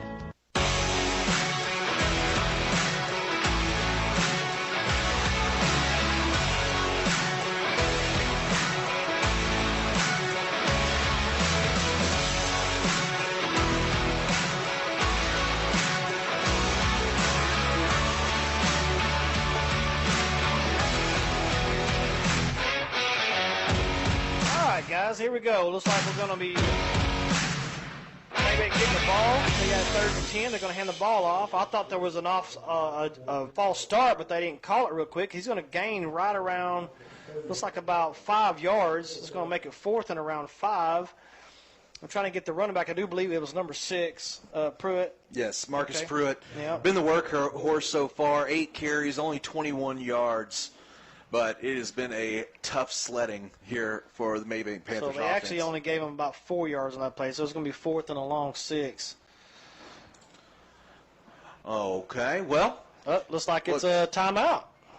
And another timeout is being called here. Let's just sit here and talk. You have to run a question real quick. Let's go right ahead and talk. Well. So here's what my thoughts are. You know, last year I was trying to get with the whole nacho review because we kind of fell into it. A little bit of a joke, because I could hear me crunching on chips, and I love the whole classic nachos with the cheese sauce from a lot of these stadiums we go to, and so I said, well, let's go to see who has different ones, who has brisket, who has pulled pork, and like the pulled pork started in Malakoff, so I started going different places, and I enjoy doing them. This year, I'm still going to get my nachos, but let's see what else these people got. So if you're listening to this station, go to your concession stands, tell them, hey, this guy's coming around. Let's see who gets the best of what we got, and offer to tell other people around that are listening to the radio station. All right, looks like the quarterback goes back for a pass. It's a different quarterback this time. It's the same quarterback, number 3. Is that him? McKinley, yes, McKinley, sir. okay, throws to the right-hand side and gets an incomplete pass for the that was 4th down, so it's going to bring up Bullard getting the ball back. Yeah, a little too tall there for it. Looked like that was, again, number 10, Cody Chapman, unable to come away with the catch there. So what I'm trying to say is we have a little bit of fun with the hold food from the concession stands, and it's kind of fun. It makes it interesting, and I like doing it. And so I know I see a smoker down there either cooking hamburgers or cooking brisket or cooking sausage or something. I'm gonna see what he's got going on. I'm probably throwing on the nachos with me, or I'm gonna get a hamburger. I don't know. I don't know what's gonna go on, folks. So Nothing wrong with that, buddy. Stay tuned. All right, guys, we got tight trips to the left for Bullard. He got a running back behind the quarterback. They're going to hand the ball off. No, it's a fake. Quarterback running to the right-hand side. A little bit of a blocking back, but not going to call it. I don't believe he caught that pass. It is incomplete. It would have been only about a 5-yard gain because the quarterback was about 15 yards in the backfield before he threw it. Speaking of quarterback, they've switched back. Callaway to the back original? into the yes, sir, back on the helm. So, number 6. Number 6, yes, sir. It's Callaway now 6 for 8 on the night. Yeah, had a little bit of a pressure. The defensive end kind of got swashed a little bit, but it forced that quarterback to go a little bit wider than what he wanted to do. Trips right, single left, running back with the quarterback in the backfield. He's looking to his left-hand side. He throws it to number 11. A little bit of a hitch. He gets free to the 50, to the 45. He gets thrown out of bounds right around, looks like the 43 of Mabank. Be a 19-yard gain. Out of bounds, looking down to the scoreboard, watching the American flag, nice and tight, whipping across the wind. 1:32 left in this half. Trips right, single left, Bullard's ready to go. Running back behind the quarterback. He's not even looking. He's going for a straight pass. You got a guy kind of dumped down in the middle of the zone right here, right at the 40-yard line. Runs straight to the right, doesn't get much, but runs straight across. He gets down to the 41, 40 and a half. 41 they're going to call it. Still short of the first down by about almost 5 yards. That was number 2 there. Actually on the 6. reception. Connor Carson, he's probably still tired. He's the one that just caught the 71-yard touchdown on the last. These kids are young. They've been running this heat. This good Texas heat. You got trips left, single to the right. They're going to hand the ball off to between. No, he pulls it back. He's got a little bit of a pressure. He squeezes through right up towards the middle. We got a flag down. He's down right at the looks like the 35-yard line, short of the first down by a couple of yards. 49 seconds left in this half. Let's see what the call is. Might be holding. It's got to be holding. From what its point of emphasis right there, got to be holding. Looks like they're backing it up. They're already walking back. And it is holding. Yeah, negates the 4-yard gain there. Would have been third and just a couple. Now it's going to go back to second and long. Second and long now. Almost 16. Second and 16, I do believe. Yep. 49 seconds to go here in the first half. Bullard still on top, 10-0, trying to get some extra points to further the separation on your Mabank Panthers here before halftime. All right, trips left, single right, running back behind the quarterback. The number 24 motions to the right-hand side, throws in the flat. Looks like it's a screen pass, folks. That's an interception at the 50-yard line, but the big lineman, he's rumbling and stumbling. Big number 55. Come on, big boy, can you keep going? You got a guy come from behind. That looks like a flag. That should be a flag. Garrett, no, I don't think they threw it. That's a horse collar tackle. That's a horse collar tackle in his helmet. It don't matter. He's going to be down around the 2 or 3 yard line with 29 seconds left. Big defensive play. They were trying to run a screen. Defensive line snuffed it out. Big 45, I do believe. 45. Yes, sir, 45. That was Stevie Montgomery bringing it back there. Yeah, because big number 55, he was down there blocking. That was Dylan Case. He's still walking to the sideline. He said, hey, I'm going to get out in front and block for you, buddy, but it's going to take me a second to catch my breath back. Big turnaround of events with 29 seconds left right here. Let's see if Mabank can bulldoze their way into this end zone. Looks like they're going to be down right at the 4-yard line, folks, 4-yard line. So first and goal from there. They're going to run a regular wing formation. He's going to hand the ball off to number 24. He's got a little bit of a block. He's down close to the 1-yard line. Coach does have some timeouts, I believe. I would use it right now, and he does. I'm trying to see how many timeouts he has left. I do believe he had all 3. He had all 3. So he's still got plenty of time and plenty of timeouts left to bulldoze his way into the end zone. They're right at the 1-yard line, folks, as a gain of 3. 22 seconds to go here. Looks like as you said, Coach Hudson's going to call a timeout. Let's take a very short break. We'll come back and finish out this quarter right after this here on 95.9 KCKL. S&S Services have a brand new location and do what no one else can or will. That is work on your classic, antique, or muscle car. The time to get into old cars has never been better. They never go down in price, and they always bring you in style. The trouble is finding someone who you can trust to work on them. Look no more. S&S in Gun Barrel is in the old but completely renovated Shuck and Peel building just off 334. And if it's cool, if it's old, if you want it, dreamed it, gotta have it, the guys at S&S can do it. Come see their work or check them out online. S&S Services, classic, antique, and muscle car owners and buyers only. If you're not one, come be one at S&S. Sports coverage brought to you by HPRN. All right, folks, got a wing formation. They're going to hand the ball off to select number 24 straight up to the middle. I'm going to call it a touchdown. That is a touchdown. Devontae Lowe getting the first points on the board for your Mabank Panthers in the 2020 season. Big swing, turn of events. You never know what can happen, folks. Big defensive lineman intercepts the ball from snuffs out a screen, runs it almost 46 yards, and gets down there and gives these guys a chance to score. Great job. That's that old Madden call. Rumbling, fumbling. Here we go. Big boy running with a little hitch. Here we go. All right, so here we go. Extra point. Getting ready here. Holder is number 2, Landry Johnson. Kick is up, and it's incomplete. That's to the right-hand side. Big high kick. Couldn't tell if it's fading or not. So, yeah, just missed the upright on the right-hand side. Yeah, had all the leg you needed there. Looks like that is number 10, Cody Chapman. So, like you said, all the leg you needed, just not quite all the aim. But he'll get that all figured out. All right, so that is going to make it 10-6. The visiting Bullard Panthers still on top of your hometown Mabank Panthers. But remember, Mabank will be receiving the ball in the second half, so that score right there was huge. And really not a ton of time left for Bullard to try and go get some points on the board. Now, you can't sleep on them. We've seen a couple of really nice passes. We've seen one real big play coming out of Bullard. Oh, yeah. So you got to play hard, but you got to feel good if you're Coach Hudson about the way your team has responded here in the last minute of the first half. Oh, definitely. That defense showed up that time, stuffed out that screen, and really took it down there so they could score. All right, so we're going to probably see a little pooch kick about 30, 40 yards. Do you think so, or do you think just because we're so deep in the half, they're going to have him try and kick it? It's a different. I don't think they do much more. I don't think they're going to do much more than that because they kick it high, and it's into the wind, so they're not it's slightly into the wind, so they don't kick it very deep. As you can see, these guys are right around the 20-yard line to receive the ball. This other guy's up around the 32-yard line, and the way he's angled right here, he's just they're going to squib it, and they're going to down it right there, right around the 48-yard line of Bullard. Still 17 seconds left. That's where they scored from earlier, wasn't it? Or close to there, when he threw that pass to the middle. They were on the 70 yards. The 29. Wow. Or 39, excuse me.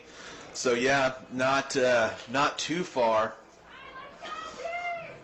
So I probably would have kicked a little deeper just to run some more time off the clock. Yeah, we were talking about a deep kick or a pooch. Neither one of us expected an onside-er. I think they were just trying to kick it to that one guy, see if it'd bounce off of him so they could get it. I mean, that kind of makes sense, see if you can score right before the halftime again, but with this team, you got trips to the right, folks, single to the left. You got a running back with a quarterback. The running back goes in motion to the left-hand side, doesn't even look in. The quarterback's going to take off. He gets tackled right at the line of scrimmage, maybe a yard gain. Looks like they're going to call a timeout.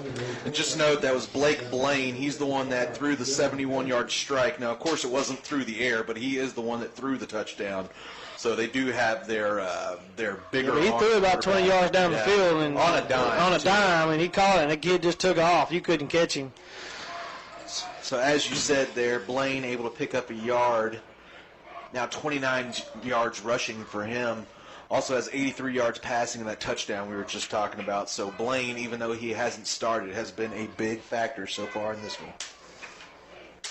Callaway, 24 yards rushing, 70 yards passing, 2 interceptions versus versus Blaine's 1 touchdown. Got some more scores from halftime from around the area. Be getting those to you here very quickly. We'll give you one update as Malakoff has put a field goal on the board. Now Grandview 10, Malakoff 3 with about 3 minutes to go. Or excuse me, actually, as it updates, it is now at halftime in Grandview. Same score. All right, 10 seconds to go here in this half. Yeah, we got Twins left, Twins right. 22 goes in motion to the right-hand side. Quarterback was kind of looking for him. A little bit of pressure. He runs around to the left-hand side. He gets the first down. He runs out of bounds with about 1 second left. 1 second left. He got the first down right at the 39-yard line. So they're going to do a Hail Mary from there, folks. They're going to give him a gain of 12 on that one.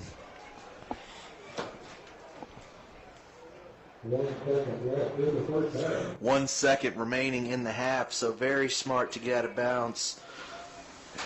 This kid, as we saw during the warm-ups, definitely has the arm. All right, so they're not going to run a Hail Mary. They're going to have two in the backfield right beside the quarterback. It's Twins right, split left.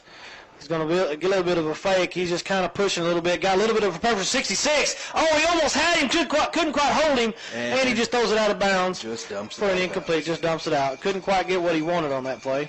All right, well, that's the way it is going. Big 55. Yes, that's the way that the first half is going to come to an end.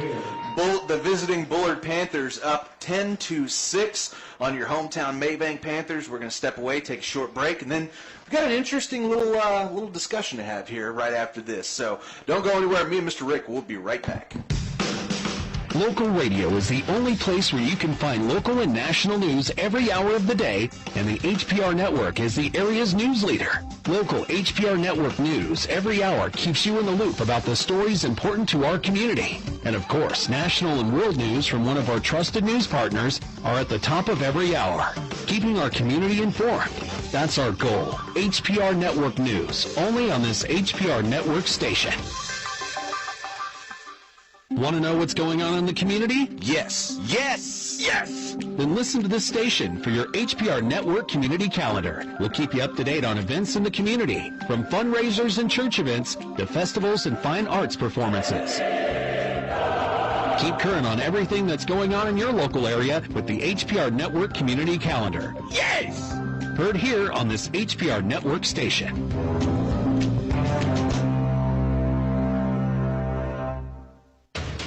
HPRN, sports coverage you can count on. And we're back here on 95.9 KCKL. And again, folks, thank you so much for being here with us. So excited to be back in the booth talking about some football, calling a football game. And, you know, there's a team right down the road, folks, from us right now, the Crossroads Bobcats. And everybody knows that Crossroads has had kind of a little bit of a struggle over the last couple of years with maintaining football and doing all that kind of different stuff. They're great kids, great organization out there. This year they're having to play a bandit schedule, only going to be playing 5 games. Matter of fact, between their 4th game and 5th game, there is a full month between games, Rick. So it's an awkward situation. But, Rick, we were kind of sitting here spitballing, and you had a fantastic idea, and I'd just kind of like to discuss it a little bit. Well, my idea is, I remember years and years ago in junior high, we were playing. I was playing there at Crossroads, and we played Trinidad. Trinidad was an 11-man football team back then. They had great athletes, but as a school, a lot of people not moving to Trinidad, they're not expanding the city. The school kind of stays small, so they go into this 6-man program. So I was wondering why we never faced them anymore, because they went to the 6-man program. And I think that's what Crossroads should do. Why not?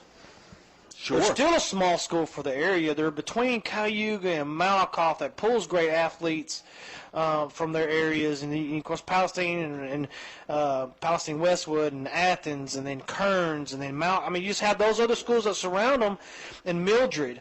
I mean, teams that we faced for years that kind of grew a little bit, and because people move out there and want to live in those type of cities. Crossroads, people move out there. It's a country area. People move out there, but then people move away. Right. They don't come back and help and produce what's going on. So they have a hard time keeping people in the school district. And it's Crossroads, from what I see, it's still a good school. They've built a new gym. Mm-hmm. They've got a great FFA program. Mm-hmm. And their actual school, like the education of Crossroads, it's smaller. I believe in smaller schools for education because it gives you more one-on-one. These bigger schools, they have to hire more teachers, and there's so much of this. They need money for this and this. I'm like, okay, but smaller schools need the money too. But these teachers really care in the smaller schools. So a 6-man football program, I believe, would help that school out. And it would honestly, just from my opinion, to me, I think it helps Trinidad as well. Yep. Because if you look, Trinidad, all their opponents are 20, 40, 50, 100 miles away from them, even in their district. You know what I mean? So, to have another Henderson County rivalry, something that people can really hang their hats on and say, hey, look, here we've got a rivalry in 3A, we've got a rivalry in 6-man, we've got a rivalry in 4A. You just kind of spread this all out, and it becomes a talking point for people around in these areas. And the two of the smallest cities or municipalities in Henderson County get to enjoy each other and sharpen each other. So board members, school board members of Crossroads, if you ever listen to this, or if you're here to listen to this in the future, we'll probably keep announcing what my idea is. We're going to get it to your ears one way or another. My dad lives down that way. I'll be more welcome to tell him to tell y'all if y'all need to. Everybody knows my dad down that area. But I believe that keep football at Crossroads. Don't do, doing the 4 and 5 games this year, that's great. At least you're giving your seniors something to go out with. But why not go jump to 6-man? If you're having a hard time keeping players or enough players on the team, Trinidad has a lot of players, usually has a lot of players on their team. At 6-man football, everybody gets a chance to be a wide receiver. Right. The big boys can catch a ball or throw a ball or kick a ball. Yes. Why not have fun with it? Let's play backyard football. Absolutely. Taylor, you got to see it last year for the first time when you were up there. Oh, wasn't it fun to watch? It's incredible. And, as a guy that was a big athlete, never the fastest or anything like that, never got a chance to carry a football, never got a chance to score a touchdown. None of that ever happened for me. So, as a person that thinks, okay, well, you can be the one big lineman or you can be the big old fullback that nobody can tackle. I'd rather be the fullback. That you'll but probably that's just get. me. Let's say it's first, because there's 15 yards for a first down there. So let's say it's 1st and 15, and they get 5 yards for somebody else and a little dump pass when they gets tackled. Guess what? Let's hand the ball off to the big boy, see if he can get 10. Right. The second down, why not? Why not? Why not? Hand the ball off to see if anybody else can tackle them. They're going to hit you in the knees, of course, but that's why you got to keep your feet high and just keep pounding. But I think it'd be fun. I think it would re-energize and revitalize the community of Crossroads by doing something like that. It'd be fun to watch. Correct. They still have that old school football field there. That's one of the few grass fields in the area because everybody else has turf. Everybody else has turf, except for Trinidad because they're 6-man. But you can put turf on the field if you want to. They win state and get enough money. You can probably put it on there if they want to. But what I'm saying is why not play that? Why not do that? Because you could play those Christian schools and those other schools and they have developed programs by a friend of mine, David Hodges, is now down in Crossroads coaching basketball, whatever. So might be athletic director, may do something with that football program. If you're listening to me, David Hodges, you're probably not, but I'm hoping you're all listening to me. Anybody else tonight that you're listening to me, do that. He won state with Eagle Vision, 6-man football. Correct. Why not do it with them? Why not? He knows the program. He knows what's going on. I'm gonna start putting it in his head. Hey, you need to start talking to Miss Magling down there. That's down there. That, hey, let's change our football program to 6-man. Why not? I think it's a great idea. I really do, and I think it gives a group of kids something to be competitive in. It gives a group of kids hope in being able to go out and hang your head high. And I just think it's a wonderful idea. Once you said that, and you said, "Hey, why don't we discuss it?" I thought, that's perfect. Right, because how many kids out of Crossroads? I know several that went and played college football. Right. But our programs were different back then. Right. Way different. We had kids that were passionate and wanted to play and love football. It's different now. Not to say that these kids don't, but why not go out here and, hey, the whole neighborhood's playing 11 on 11 and everybody's a wide receiver. Why not do 6 on 6 and everybody's a wide receiver? Hey, let's go have fun with it. Hey, it sounds like a plan to me. It definitely sounds like a plan. I think it is something that that folks could really get behind. So, hey, if you are hearing us right now, as Rick said, and you're involved in Crossroads any way, shape, or form, I'm looking at you, Chris Quinn. Might be a good time to go ahead and give him a call. Whether he's listening to us or not, I know he's down in Trinidad calling that game down there. That's true. He's texting us for scores. What's the score? What's the score? Well, speaking of scores, yeah. we got to go ahead and take a short break right now. We'll come back. We'll give you some of the scores from games that are going on in the area or within the Henderson County area, or your teams, whatever you want to say there. But don't go away, folks. We'll be right back here on 95.9 KCKL. At Baylor Scott & White, Texas Spine and Joint Urgent Care Athens, we help you get better. You can still be seen for in-person appointments, or you can use our telemedicine consultations for orthopedics or minor medical conditions. All of your insurance, prescriptions, and payments can be handled digitally. Don't put off your pain. We're here to help Monday through Saturday from 8 a.m. to 6 p.m. at the physician-owned Baylor Scott & White, Texas Spine and Joint Urgent Care Athens. We're ready whenever you need us. There are folks that care in this world, and families who've proven over the years that caring comes first. Barry Lumber in Malakoff has served the Henderson County area for so long, it seems like they've always been here. From new home construction to weekend quick fixes, Barry Lumber has never failed to have just what I needed when I needed it. This is Chris Quinn, and for me, caring is everything. Thank you, Barry Lumber. I'm on my way there now, and I'll be charging everything to Billy Quinn. Yeah, he's going to be mad, but he'll pay for it. Barry Lumber in Malakoff, your family and ours. Everything you want in welding is straightforward. Dependable, reliable welds that hold up day after day and job after job. Athens Welding wants you to know the job you want is the job you'll get. Kevin Paget, the owner of Athens Welding, is straightforward in his word and in his work. From aluminum fuel tanks to teeth on a 6-yard track hoe bucket, Athens Welding can get it sewed up right the first time. Strength, quality, straightforwardness. Athens Welding. Behind and beside Hannigan Smith Funeral Home, off the loop in Athens, or phone 903-677-1097. I loved playing high school sports. I loved the competition, the camaraderie, the bands, the crowds, all the pageantry, and I wanted to keep playing. But I graduated. No colleges called, and neither did the pros. So, to stay close to the game I loved, I decided to become a high school official.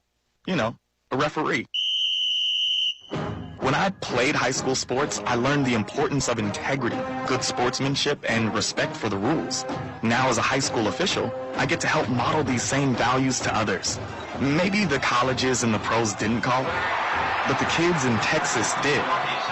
And now, I'm enjoying the competition, the camaraderie, the bands, the crowds, and all the pageantry of high school sports all over again. Interested in becoming a licensed high school official?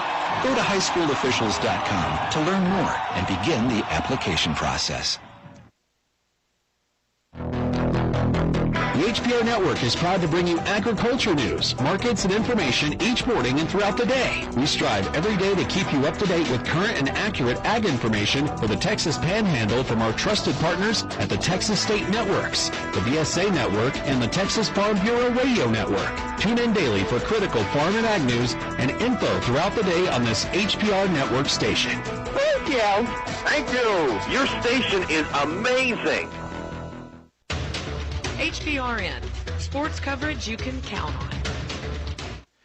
And we are back here to 95.9 KCKL. Again, this is your, I guess your former local friendly radio guy. Still here with you during the sports, but anyway, y'all know what I'm talking about. But do want to go ahead and get some of these week 1 scores from around the area into you folks. So let's go ahead and start off with the Kemp High School Yellow Jackets. They are at Palmer, taking on the Palmer Bulldogs. Palmer on top of that one, in control, 21-0 at halftime. Down the road just a little ways here, down 175, the Athens Hornets are taking on the Brownsboro Bears, that game being played at Bruce Field. Right now, the visiting Brownsboro Bears have a lead on your Athens Hornets, 14-7. Eustis having a strong showing here in the first game. They are taking out the Blooming Grove Lions. That score 7-0 at halftime. Eustis in control. Looks like Grandview, folks, was actually able to tack on another touchdown before halftime was called, and I missed it. Malakoff trailing the Grandview Zebras 17-3. Then down over there, just a little ways further down on 31, Trinidad Trojans taking on the Tyler Heat. That again stands for Home Education Athletic Team. So taking on the homeschoolers down there. Trojans having a little bit of a rough go of it here in the first half. Score 34-14 with the Heat on top. All right, well, we got about 15 minutes to go here until the second half. Going to take another short break. We'll come back, get you the stats of the first half right after this here on 95.9 KCKL. Here are 10 good reasons to advertise on your HPR network radio station in 30 seconds or less. Number 1, radio sells with immediacy. Number 2, radio sells everywhere. 3, radio sells with intimacy. Number 4, radio stars in the theater of the mind. 5, radio escapes advertising's clutter. 6, radio is the cost-effective medium. 7, radio sells with frequency. 8, radio's targeted advertising sells. Number 9, you're always on the front page with radio. And 10, radio is an active medium in an active society. And now you know. For more info, contact this HPR network station. If you live in the county and you are still burning your trash in an old barrel, stop. Just because you don't live in the city doesn't mean there isn't trash service just for you. Total Sanitation is dedicated to over 400 existing customers to pick up their trash and counting. They've got you covered when it comes to cleaning up. Give them a call, swing by, or click and find them. Total Sanitation is the single solution to all of your trash challenges. Total Sanitation, their business is picking up.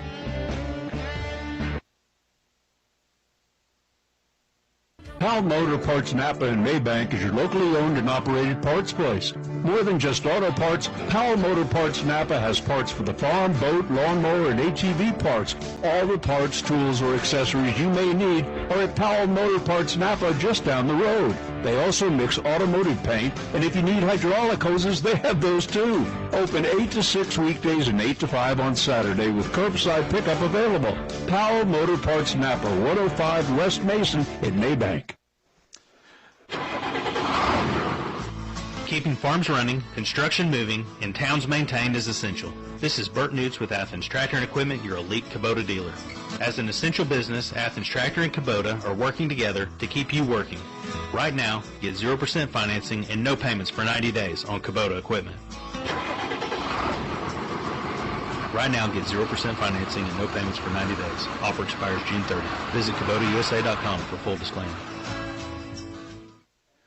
Your area high school update from the previous segment was brought to you by Athens Tractor and Equipment. Our universal language is a smile. Doesn't matter where you are in the world or your age, a beautiful smile speaks every language. Dr. Matt Brown at East Texas Orthodontics wants to give you a smile that speaks for itself. Want to give your kids a smile that lasts a lifetime, or wanting to have that smile you always dreamed of? Call East Texas Orthodontics today. Flexible hours, locations in Mabank and Canton, and with financing available at 0% interest. It's never been more affordable to have a smile you can be proud of. Check us out online at EastTexasOrthodontics.com or call 903-603-2234 and start loving your smile with East Texas Orthodontics.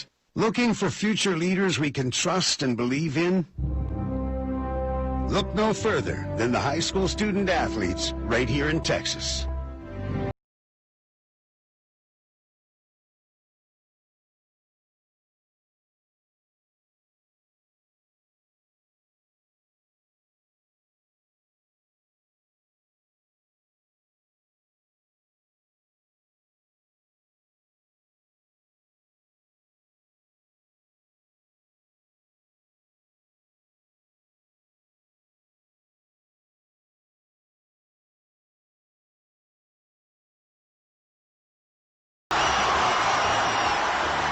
High school sports.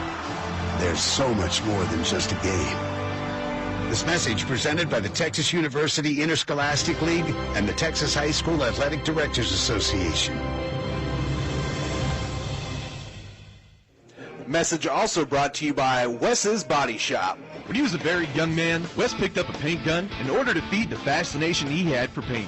Years of ongoing passion led him to open Wes's Body Shop off 334 between Gun Barrel and 175. All the certifications, all the achievements, they're all in place. Wes's Body Shop is that magic shop that turns oops into oh yeah. No matter your situation or your vehicle, get yours done by Wes and see the passion that's built over decades of work. Wes's Body Shop. Call, click, or swing by for the look that lasts a lifetime. There has never been a better time to buy a new Chevy or Buick. Right now at Bacon Auto Ranch in Athens, Texas, you can get 15% cash back on the new Chevy Trax, Chevy Equinox, or the all-new Chevy Blazer. That's 15% cash back on MSRP on most Chevy models. You heard right. That plus amazing special financing that will blow you away. It's fall and the deals are here at Bacon Auto Ranch in Athens, Texas. Come out and see why now more than ever before you can believe in bacon. Williams Pest Control can now not only perform your pest control, but we can sell you the chemicals to do it yourself. It's a DIY if you like. If you don't know what that means, Williams Pest Control can explain it to you. Plus, our Williams Pest Control Facebook page has tons of information regarding different insects with posts daily, so more than likely if you have questions, it's already been answered online. With our new location in Mabank and our product line made available for purchase by you, Williams Pest Control has more ways than ever to take the pests out of your life. Williams Pest Control, 903-887-2847. At Farmers Insurance in Athens, it's always been about trust. Who do I trust? Who do you trust? With all the discount options out there, it's easy to fall into the trap of, I'm paying too much. But the real trap is, oh no, I don't have enough insurance because I chose the cheaper company. That's the real trap, but there's a solution. Farmers in Athens and our friend Charles Rogers. He has discounts so you won't pay too much, and he has dependable coverage so you'll be insured properly. Choose Charles. Choose Farmers Insurance in Athens. We are farmers. Bum, bum, bum, bum, bum, bum. All right, it is time for your halftime weather report brought to you by Lakeside Collision. So, as I look out, it has gotten dark, obviously. Looks like the wind is still whipping around here a little bit. Looks like it's got a little bit of a southern gust to it, if I can judge hair correctly. Actually, yeah, south, north, north-south, one of the two. I saw one lady's hair going this way, saw another lady's hair going that way, so who knows? I can't even tell you. But it looks like we maybe even got a little bit of a west. So the wind is blowing. I can give you that for sure. Apparently I need to go back to the Boy Scouts and learn how to measure my wind there.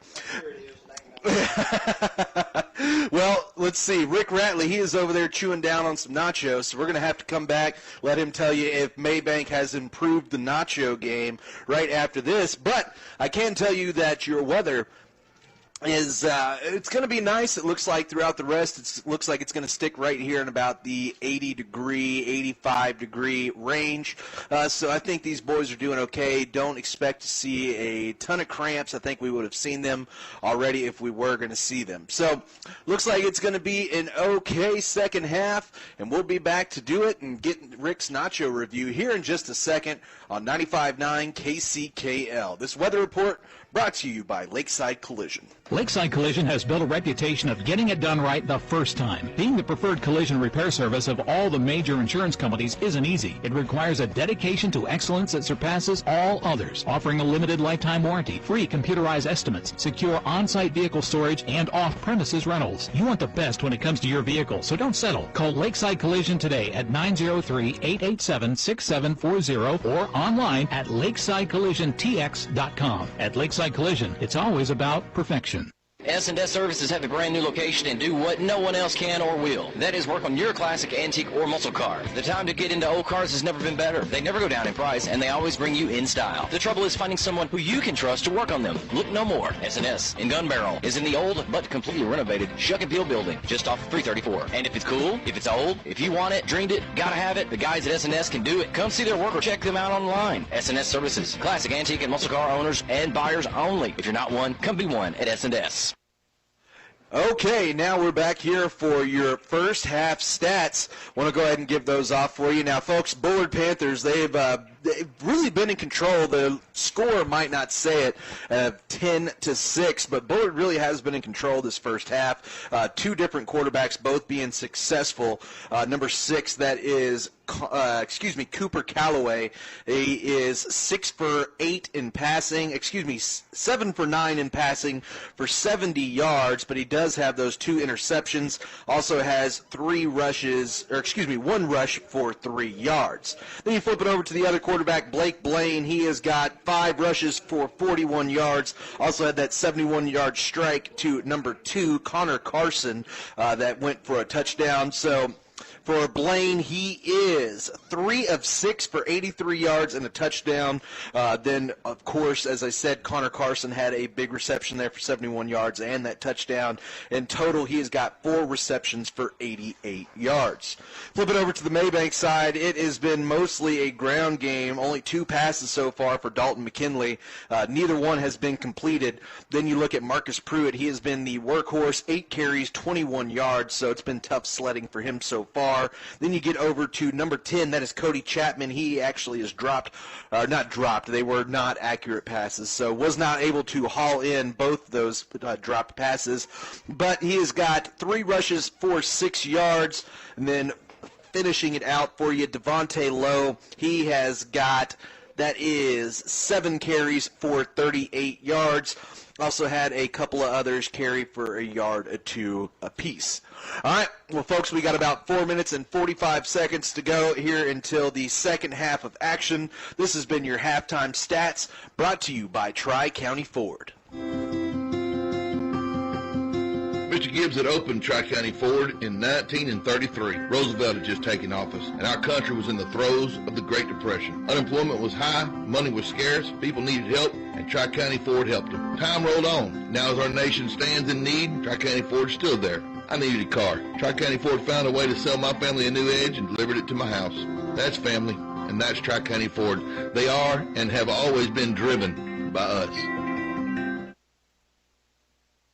Our universal language is a smile. Doesn't matter where you are in the world or your age, a beautiful smile speaks every language. Dr. Matt Brown at East Texas Orthodontics wants to give you a smile that speaks for itself. Want to give your kids a smile that lasts a lifetime, or wanting to have that smile you always dreamed of? Call East Texas Orthodontics today. Flexible hours, locations in Mabank and Canton, and with financing available at 0% interest. It's never been more affordable to have a smile you can be proud of. Check us out online at easttexasorthodontics.com or call 903-603-2234 and start loving your smile with East Texas Orthodontics. Williams Pest Control can now not only perform your pest control, but we can sell you the chemicals to do it yourself. It's a DIY if you like. If you don't know what that means, Williams Pest Control can explain it to you. Plus, our Williams Pest Control Facebook page has tons of information regarding different insects with posts daily, so more than likely if you have questions, it's already been answered online. With our new location in Mabank and our product line made available for purchase by you, Williams Pest Control has more ways than ever to take the pests out of your life. Williams Pest Control, 903-887-2847.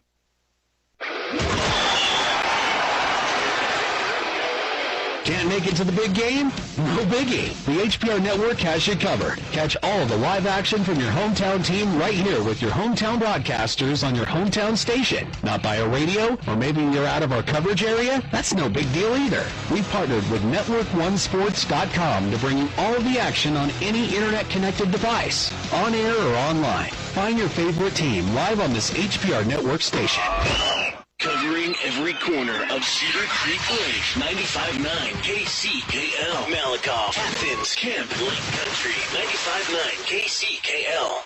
95.9 KCKL, Rick Ratley and Taylor Honey here at Panther Stadium in Mabank. About 2 minutes to go here before we get ready for the second half. The visiting Bullard Panthers on top of your hometown Mabank Panthers, 10-6. But Rick, we were known. We almost won a Marconi last year because of this. So your Marconi-esque nacho review. So can you tell us? Has Mabank upped their game in the nacho round? I think the chips, they're not the normal round. Okay. I know you're a round guy. You're a round chip guy. No, I'm more of the structure of a thick chip that can carry the sauce and not get too soggy or flimsy on the chip. Fair. Caladad, I think that's what I've seen them down there using. These are the square tortilla Caladad chips. Mm-hmm. Their cheese sauce, even from last year, this year is just still amazing. It's just not too thick. Mm-hmm. It's not too over cheesy. It's got a good flavor to it. It's a lighter, thinner cheese sauce, which is, to me, perfect for nachos. I don't like the big goop poured all over the place. But I tell you what's amazing about this specific nacho, my first nachos of the season, is these jalapenos. Mm-hmm. You're a little red. And I'm a normal jalapeno guy. I don't go much more heat than that on peppers. And these are not as pickled Okay. So these, a little more fresh. These are more fresh. They're in a pickle jar, but I tell you what, they don't look thick and heavy, do they? Mm-mm. They're a little thinner, smaller. They're light. They're not that dark. But you see all the seeds in them. Mm-hmm. I tell you what, it blew my sinuses up a while ago, and I was like, "Woo!" I see you got one chip there left. Can we get a I got two. No, I'm asking for a Rick Ratley crunch? on microphone. You want the crunch? All right. Can I get a crunch? You can have a crunch. Can I get a crunch and a hallelujah, please? Guys, there's 2 chips left and a quarter. And I'm going to show you that these chips hold good sauce and keep the crunch. Here you go. Y'all ready? Listen to that. That sounds perfect. That is what I want my nacho chip to sound like. So, folks, if you even at the bottom. Yeah. So, folks, last year, if you didn't listen to Rick and myself, whenever he does his nacho review, if you just didn't listen, I know this year there's a lot more people listening. Maybe if you're watching the stream via the actual school.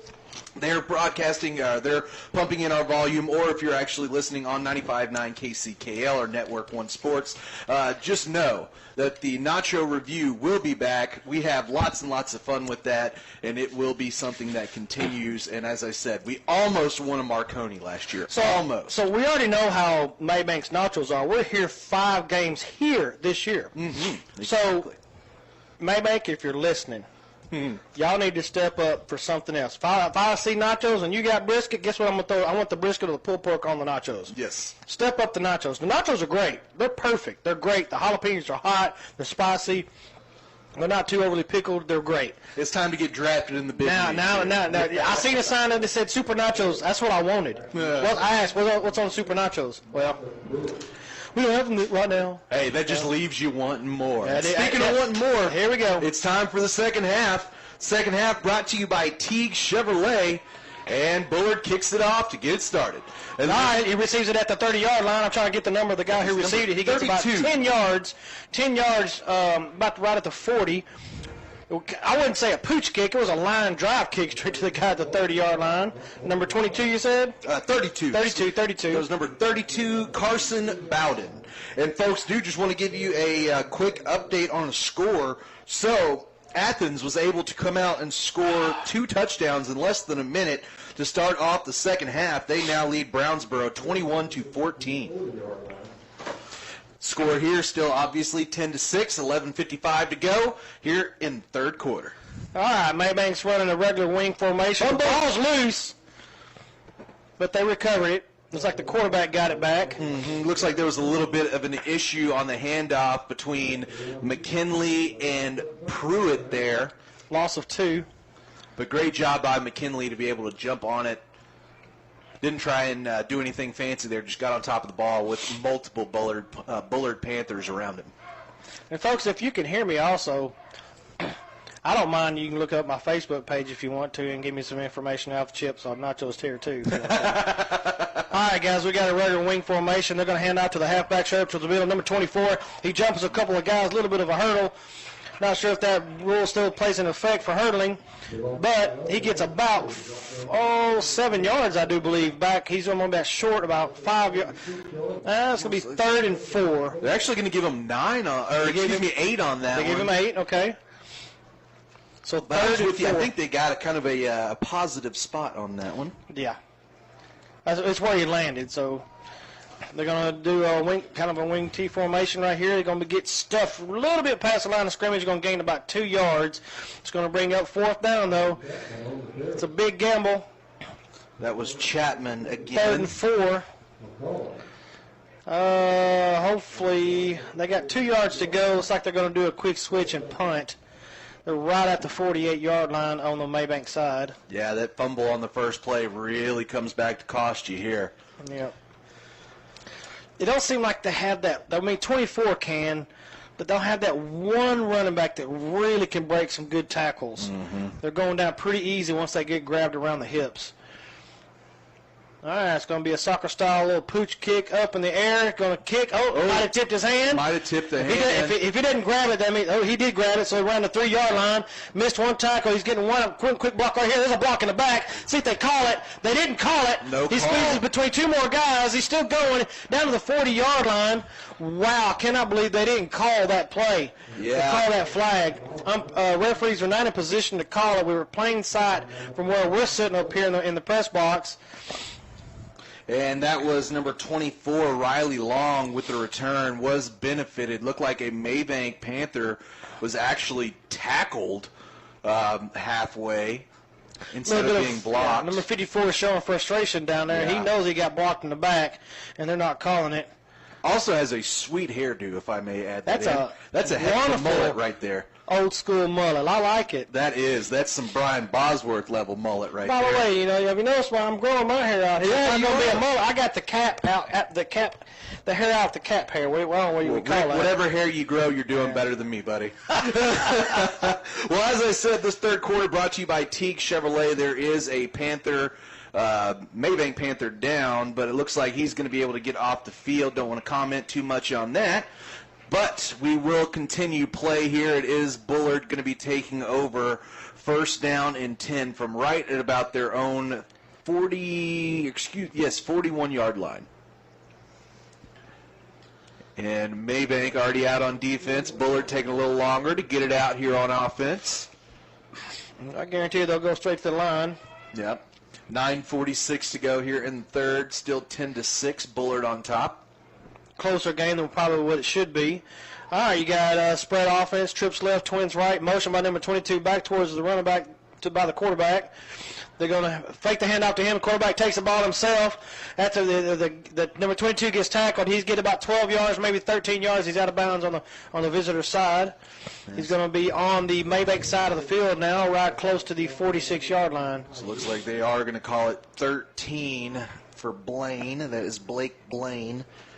His sixth carry of the night. Now up to 54 yards.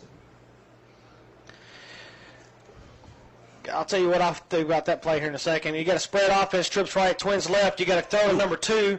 Looks like he's the type of tight end that they're needing. He's going to get about 7 or 8 yards. Looks like 8, maybe 9 yards. Fit that on a tight window right there. Yep. They're doing a kind of a hurry-up offense. Like I said, they're running. It's a variation of the spread offense. Basically, they're just spreading the field out. So you got trips right, twins left. It's kind of a Hail Mary type offense. Quarterback by himself. No motion. Quarterback looking to the right-hand side for a short pass, and number 8 just deflected it for an incomplete pass, bringing up third and short. By the way, with that last reception for Connor Carson, nearing 100 yards receiving for the day, now 5 receptions, 97 yards. And, of course, most of those yards coming from that 71-yard touchdown rumble. So I was trying to say while I go on the defensive side that the defensive guy went for the ball, the running back instead of the quarterback. Correct. You go for where the ball is. That's what you got to do on that defensive play. Trips left, single to the right. You got a running back when the backfield. Quarterback's a keeper. He's got a tough run ahead of him. He finally gets hit pretty hard after a big first down, though, of extra 5 yards. Yeah, gain of 5 there for Blaine. Big, strong kid running over a couple of Mabank Panthers. He get rolled over, though, after he got that first set of rollovers. Correct. You got trips left, kind of a stack, and a single to the right. He throws out to the flat on the left-hand side. You got a couple of guys out there. He runs around one guy. He's going to gain probably around 5 or 6 yards. Right out of bounds. Clock stopping at 8:38. Yes, and it looks like they're going to mark him right at after a 5-yard gain. 5.5. That does break the century mark, though, for Carson. Now at 102 yards receiving for the game. All right, guys, going back for a pass. He got trips right. He got it. He got his tight end that time, number 2. He's going to be down close to the 15-yard line. Big first down for him. It looks like they're going to call it right at the 15-yard line, so going to be another 11 yards there. Got timeout Mabank. Yeah, the same guy is beating you up over and over again. That is that number 2, Connor Carson, big senior. As you're saying, he's kind of I don't know if you would call him a Y. Yeah, he's kind of at a strange position there. Kind of one of those that you see, kind of like a Travis Kelce, Jimmy Graham type. Now, of course, not that. We got size, one of but it's those. the way that they use them. Dallas has one of those now. Blake Jarwin. Blake Jarwin. I like Blake Jarwin. Yes, sir. All right, so there is, as you said, a timeout on the field here. Do want to remind everybody again, third quarter brought to you by Teague Chevrolet. I wish Dallas would have brought Dez back for that kind of a hybrid tight end type guy. Yeah, you know, I was You could have right paid there him with hardly you. nothing to do it. I'm right there with you, and he's still available. So, Yeah. but right now the talk of the town is Earl Thomas. So we'll see how that goes. We're not going to as get well. Earl Thomas. I mean, I don't know where our safeties ain't playing. It's like Clinton Dix may not even make the team. Right. Remember, he was a pretty high round pick out of Alabama. But either way, here's some kids that are looking to get to that level. All right, guys, you got motion to the left by the H-back on the right-hand side. They're going to hand the ball off. There's one ball. Big fumble. Maybank looks like they got it. Did they get it? Yes, they do. Right at the 20-yard line. Trying to call a play, and you see a fumble. You got to call a fumble. 22 just got stripped right out of his hands, I do believe. I don't think he was. I think the quarterback still had the ball in his hands, not even able to get the ball handed off. So trying to pull out. Okay. Trying to pull out there. Maybank Panthers surrounded both the quarterback, Blaine. I do believe that's it. Yeah, Blaine. Wheeler. Yeah, I do believe that's what I was talking about earlier. Go for the ball. Correct. Go for the ball. Don't watch each player. Go for where the ball is. You can strip that ball just like they did. So here comes All right, Maybank. tie wing formation by. Well, false start. I seen it. They got him that time. Earlier they didn't get him, but this time they got him. Yeah. That left side. That is going to go against number 88 there, Wade Kemp, his second of the ball game.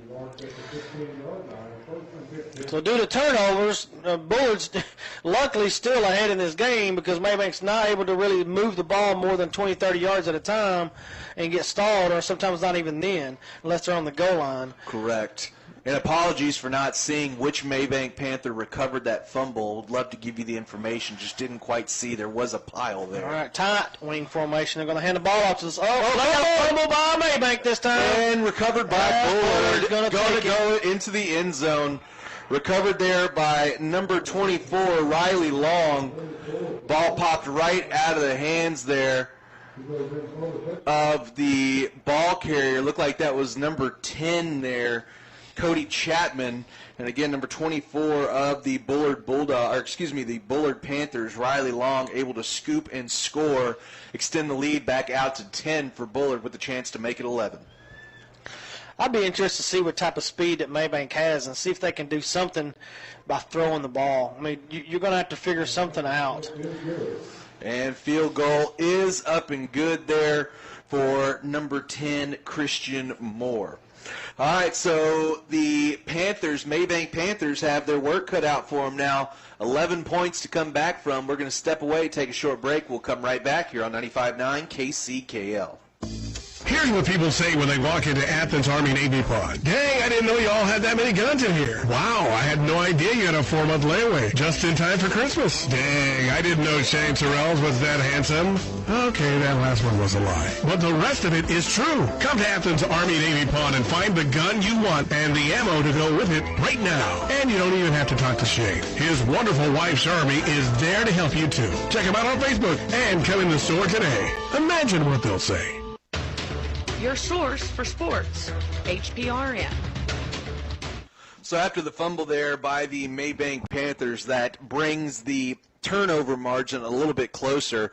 Bullard with 3 turnovers now, Maybank with 1, but Bullard been able to capitalize on their offense, really had it moving a couple of times before a couple of interceptions and a fumble kind of killed 2 different offensive sets, and Maybank has had a tough go of it so far. And looks like Bullard ready to kick off here. Let's see what kind of kick we're going to get this time. It's going to be a squib right down. Ball's rolling around, folks. Get on top of it. All right, Maybank finally gets on top of it around the 26-yard line. Right. Good effort there by one of the Bullard Panthers. Looks like that was number 32, Bradley Brooks, senior running back and linebacker. I tell you what, Maybank must have lost a few of their offensive linemen from last year because, I mean, these boys still look pretty good size, but I mean, just this whole tight fit running, even with Bullard with their size, they got some big boys on that D-line too. Right. Number 65. They may not be winning in the trenches is the reason why they're getting defeated on the outside corners too.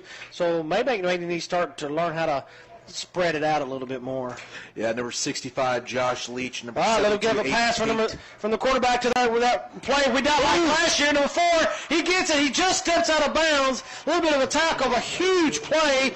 So we started at the 27. We're down to the 30. No. Yeah, 32, 33-yard line of Bullard. Huge play.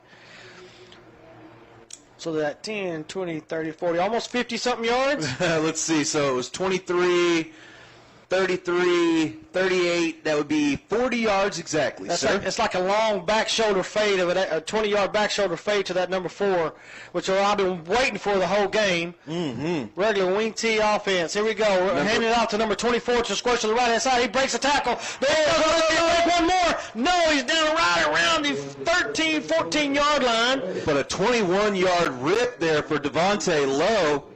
They might have found a little something here, folks. Got a flag down. By the way, on that reception, we never gave the answer. That was Caleb Armstrong. So he has actually moved, it looks like, from running back out to wide receiver. He was a running back last year. So we got a flag down, and we're trying to see what the flag is for. Face mask is going to add that on. Personal foul. Half the distance to the goal. So they're going to add it on. That's going to be first and goal. Is it half the distance, or would it be 15 yards? It's within 15 yards, so it's got to be half the distance. Oh, I thought we were out. I thought we landed on the 17. Okay. No, it's from where the ball into the ball, because it's not a dead ball foul. Right. Foul. I thought we got tackled before. I apologize. Right. So we're at the 7. So at the 7. Just inside the 7-yard line. So about 6.5 to go. A little over 6.5 for a touchdown. Let's see if maybe I can do it. We got 2 split out to the left-hand side, 2 in the backfield with the quarterback under center. They're going to hand the ball off to number 6. He squares up to the right, back to the left. He's very close, folks, about right around the 1-yard line, maybe just inside. So Marcus Pruitt there with his second biggest run of the day of 6 yards, getting very close. Looks like we are going to need to step aside here. Medical crew coming out to see about one of the Mabank Panthers. We'll step away for a quick break. We'll be right back here on 95.9 KCKL. So Dickey's Barbecue in Mabank opens their drive-thru at 6 a.m. just so guys like you can get a supersized breakfast burrito fully loaded with fluffy eggs, cheese, and your choice of Dickey's slow smoked meats for breakfast. So don't worry if you go to bed hungry. Dickey's will be open at 6 a.m. Call in advance for faster service. 903-880-4141. 903-880-4141. Dickey's Barbecue. It seems like they've always been here. From new home construction to weekend quick fixes, Berry Lumber has never failed to have just what I needed when I needed it. This is Chris Quinn, and for me, caring is everything. Thank you, Berry Lumber. I'm on my way there now, and I'll be charging everything to Billy Quinn. Yeah, he's going to be mad, but he'll pay for it. Berry Lumber in Malakoff, your family and ours. HPRN, sports coverage you can count on. And we're back here on 95.9 KCKL. Happy to have you all here with us. Again, this is the first game of the Mabank Panthers 2020 football campaign. Panthers knocking on the door of the Bullard Panthers here, down 17-6 with 7.5 to go, but Mabank only 1 yard out. They got a little bit of a fumble. They toss it to the running back. He gets stuffed for a big loss. Not a big loss, but at least a few yards. So they're going to be 3rd and goal from the 4-yard line. Kind of a bad pitch from the quarterback to the running back. I want to say it was was it 4 or 12? Number 12. Number 12 on the carry. That was Caleb Goforth. So losing about 4 on the play there. You did?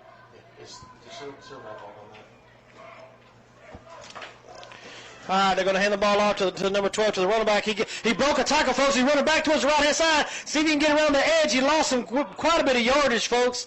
He's going to be down around the 10-yard line. Just couldn't quite break that edge of that one defensive end coming at him.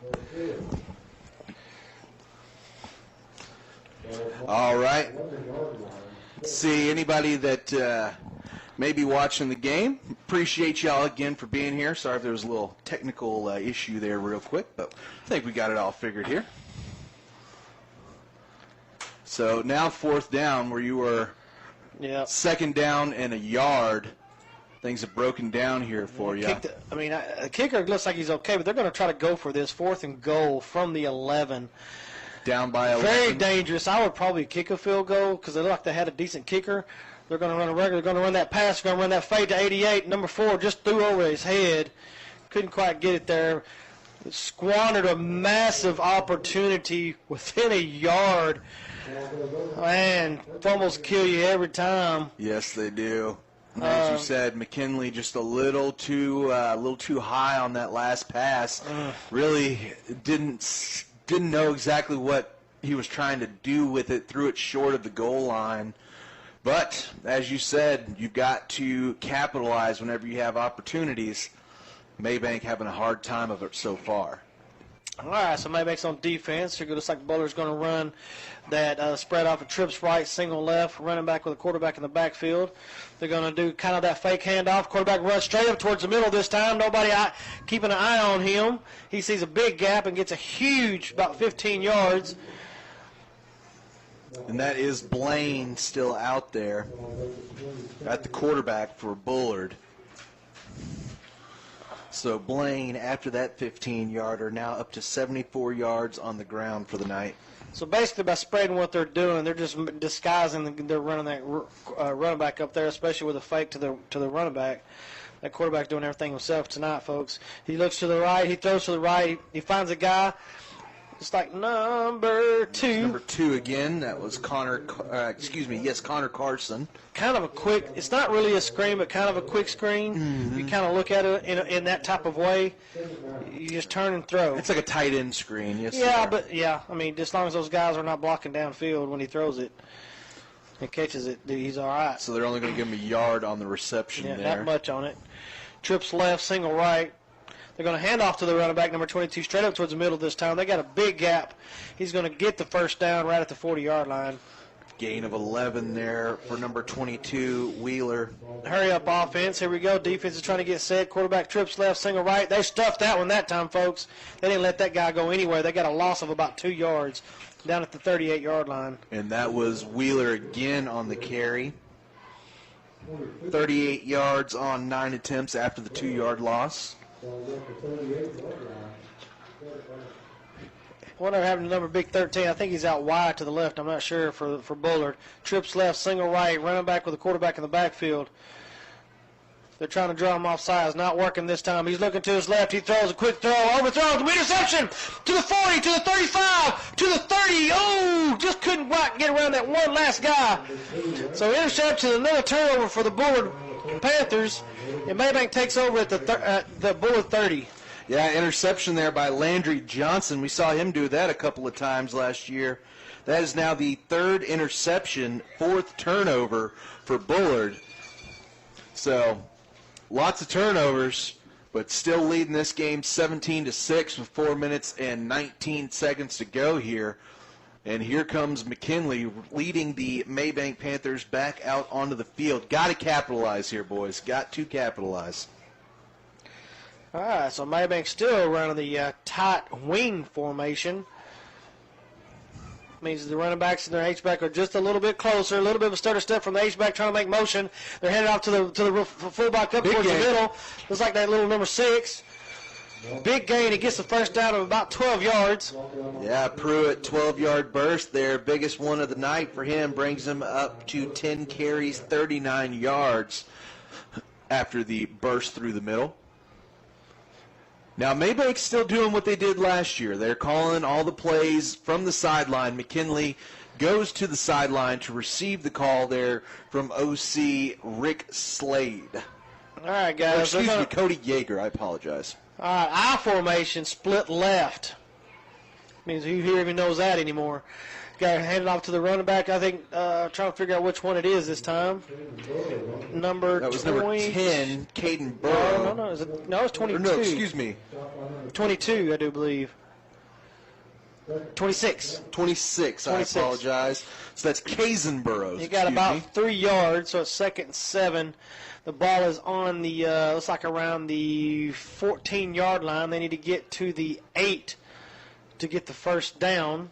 Actually, his first carry of the night. We've seen him playing defensive end, made a couple of plays on defense, but that's his first carry. All right, you got wing formation. H-back to the right-hand side this time, which is your power side. He's going to motion to the left. You're going to pitch to him. Oh, and he gets stuck, folks.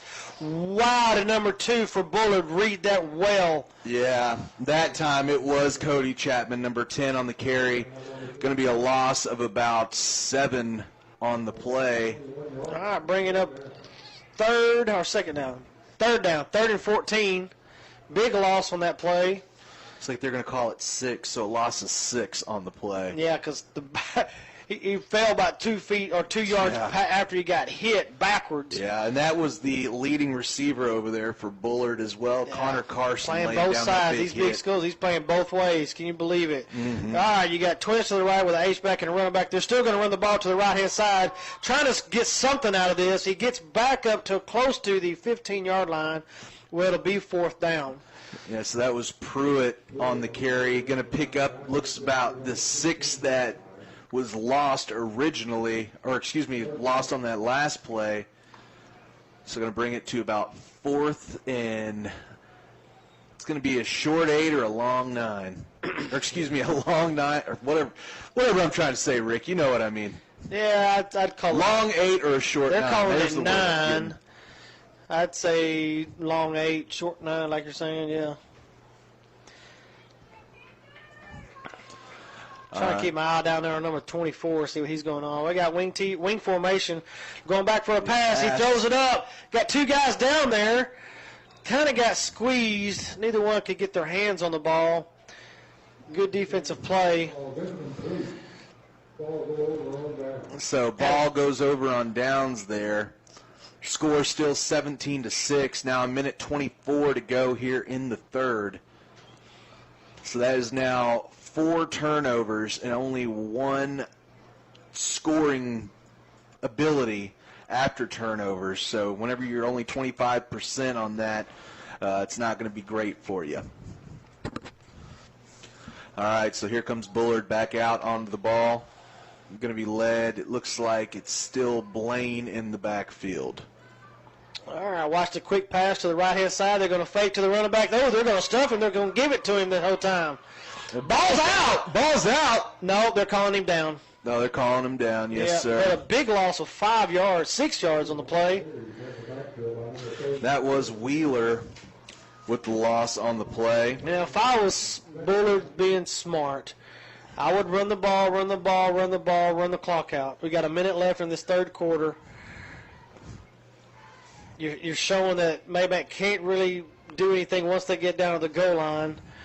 Nope, they're going to pass to the left-hand side, but incomplete pass. Gets like a little bit of a flutter. So 47 seconds left in this third quarter, and it's already 3rd and 15, 3rd and 16. No, they're calling it 3rd and 18. How is it 3rd and 18? I guess it is. It's like 16 to me. Yes. All right, spread formation. Hail Mary formation is what I call this.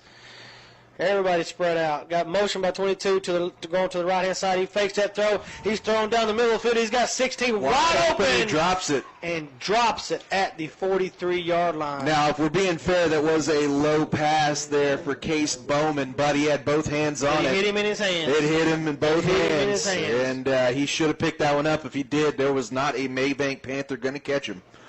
So incomplete pass there for Blaine. Blaine now 7 of 12 for the afternoon.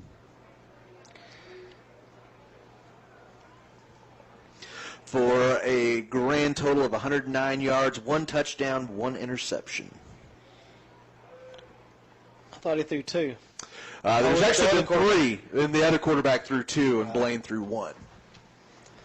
And here is the punt there by number 10, Christian Moore. Ends up out of bounds right at the Mabank Panthers bench there on the 34s, Mr. Ratley said there. So short field here for the Panthers, for your Mabank Panthers. They did a good job on defense. Down by 11, 30 seconds to go here in the third. You got to go ahead and get something going. They're squandering opportunities. 2 times down the goal line, and they didn't score. I'd almost be willing to take a deep shot right here, first play, throw it to the end zone. They're not going to be expecting it. Why not? Why not? McKinley's got the arm. May not be the most accurate quarterback in the world, but he's definitely got the arm and he's got the grit. All right, guys, wing formation, power right, motion by the H-back to the left-hand side. They're going to hand it up to number 6, straight up towards the middle. He's going to get about 4 or 5 yards. I'm going to call it 4. No, they're going to give him 5. So down right at the 29-yard line. Pruitt up to 50 yards for the night.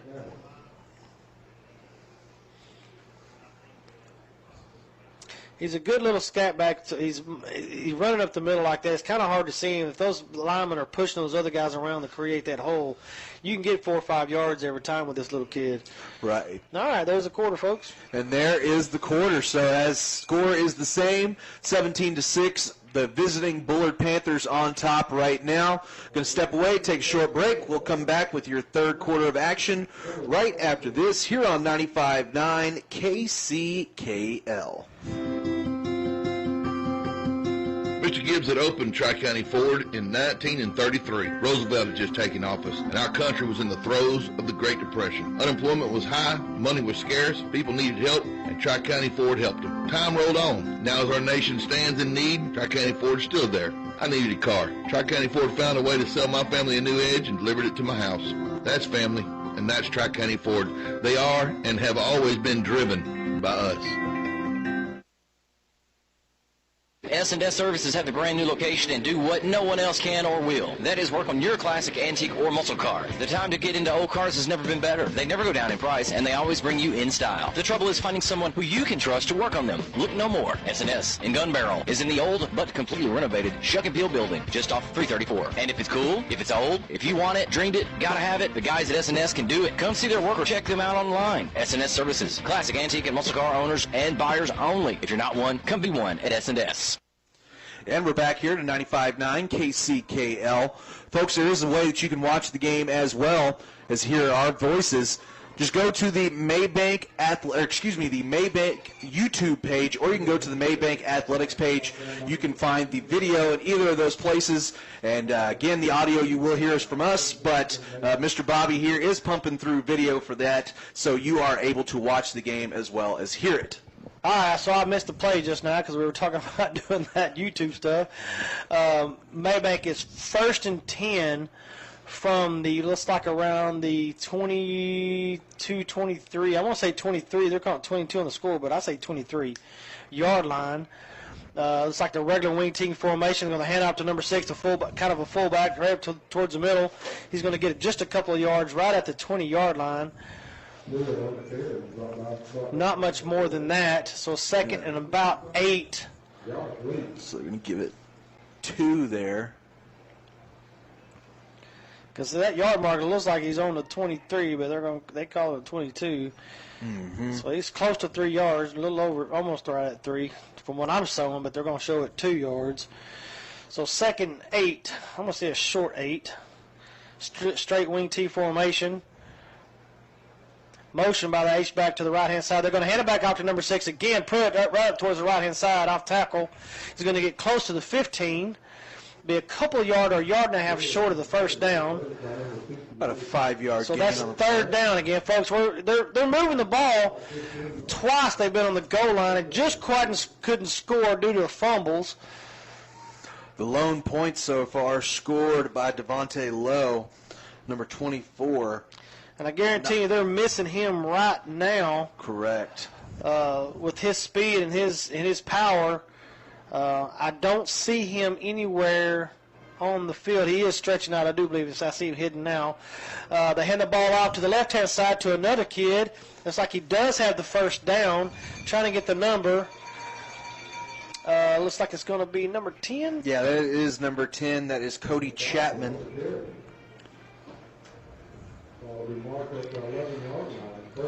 Looks like they're going to give him a gain of about, what would you call that, 4? 4, yeah. So we're down at the 11-yard line, folks. They can get a first down if they don't get across the goal line on here with 4 plays. They are able to get a first down if they need to. All right, you got a wing formation. They're going to hand the ball off, going to fake it around. They're going to get 48. Big boy, here we go. Get quite a bit of yardage. He's going to be down close to right inside the 5-yard line. I had the angle on it. It's actually number 46, Samuel Bowker, running hard that time. 48 or 46. Big body kid, replacing probably number 24 since he's down there. They're trying to stretch him out. Let's see, so call that a gain of 6 there for Bowker. Good hard running. So 2nd and 4 for the first down, 2nd and 5 for the touchdown. Regular wing formation, motion for the H-back. They're going to hand to that H-back. He gets cut short down. Got a diving in number 2 for Bullard, hitting his ankles and making him fall. It would have been short, but he fell forward and right at the 5-yard line again. So same play. It's going to be 2nd, or is it 3rd? 3rd down. 3rd down. 3rd and 4. And here we go again, folks. It's 3rd down. This is 4-down territory. You've got to go for everything. Yes. You've got to get these line to get a push and push these other guys in. 8 minutes, 20 seconds to go in the ball game. 17-6, Bullard on top. You've got to push. You need one guy to be able to backside block and get that whole offensive line pushing to the right-hand side. Don't let him get inside you. Keep your hands inside and push him away. Push him down the line to where these guys can cut back. And exactly what they just called, folks.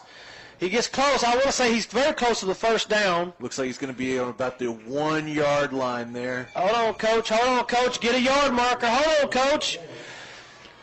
They're going to go for it. He said he's going to go for it. And touchdown. Get it in. Okay, don't worry about measurement. Just go for it. And that was Bowker. 2 carries in a row. Got 3 on the first one. Got that last 1.5 yards needed on the second carry there. Beautifully done there. 3 carries, 10 yards, and the touchdown for Bowker on the drive. All right, we're making it a game, folks.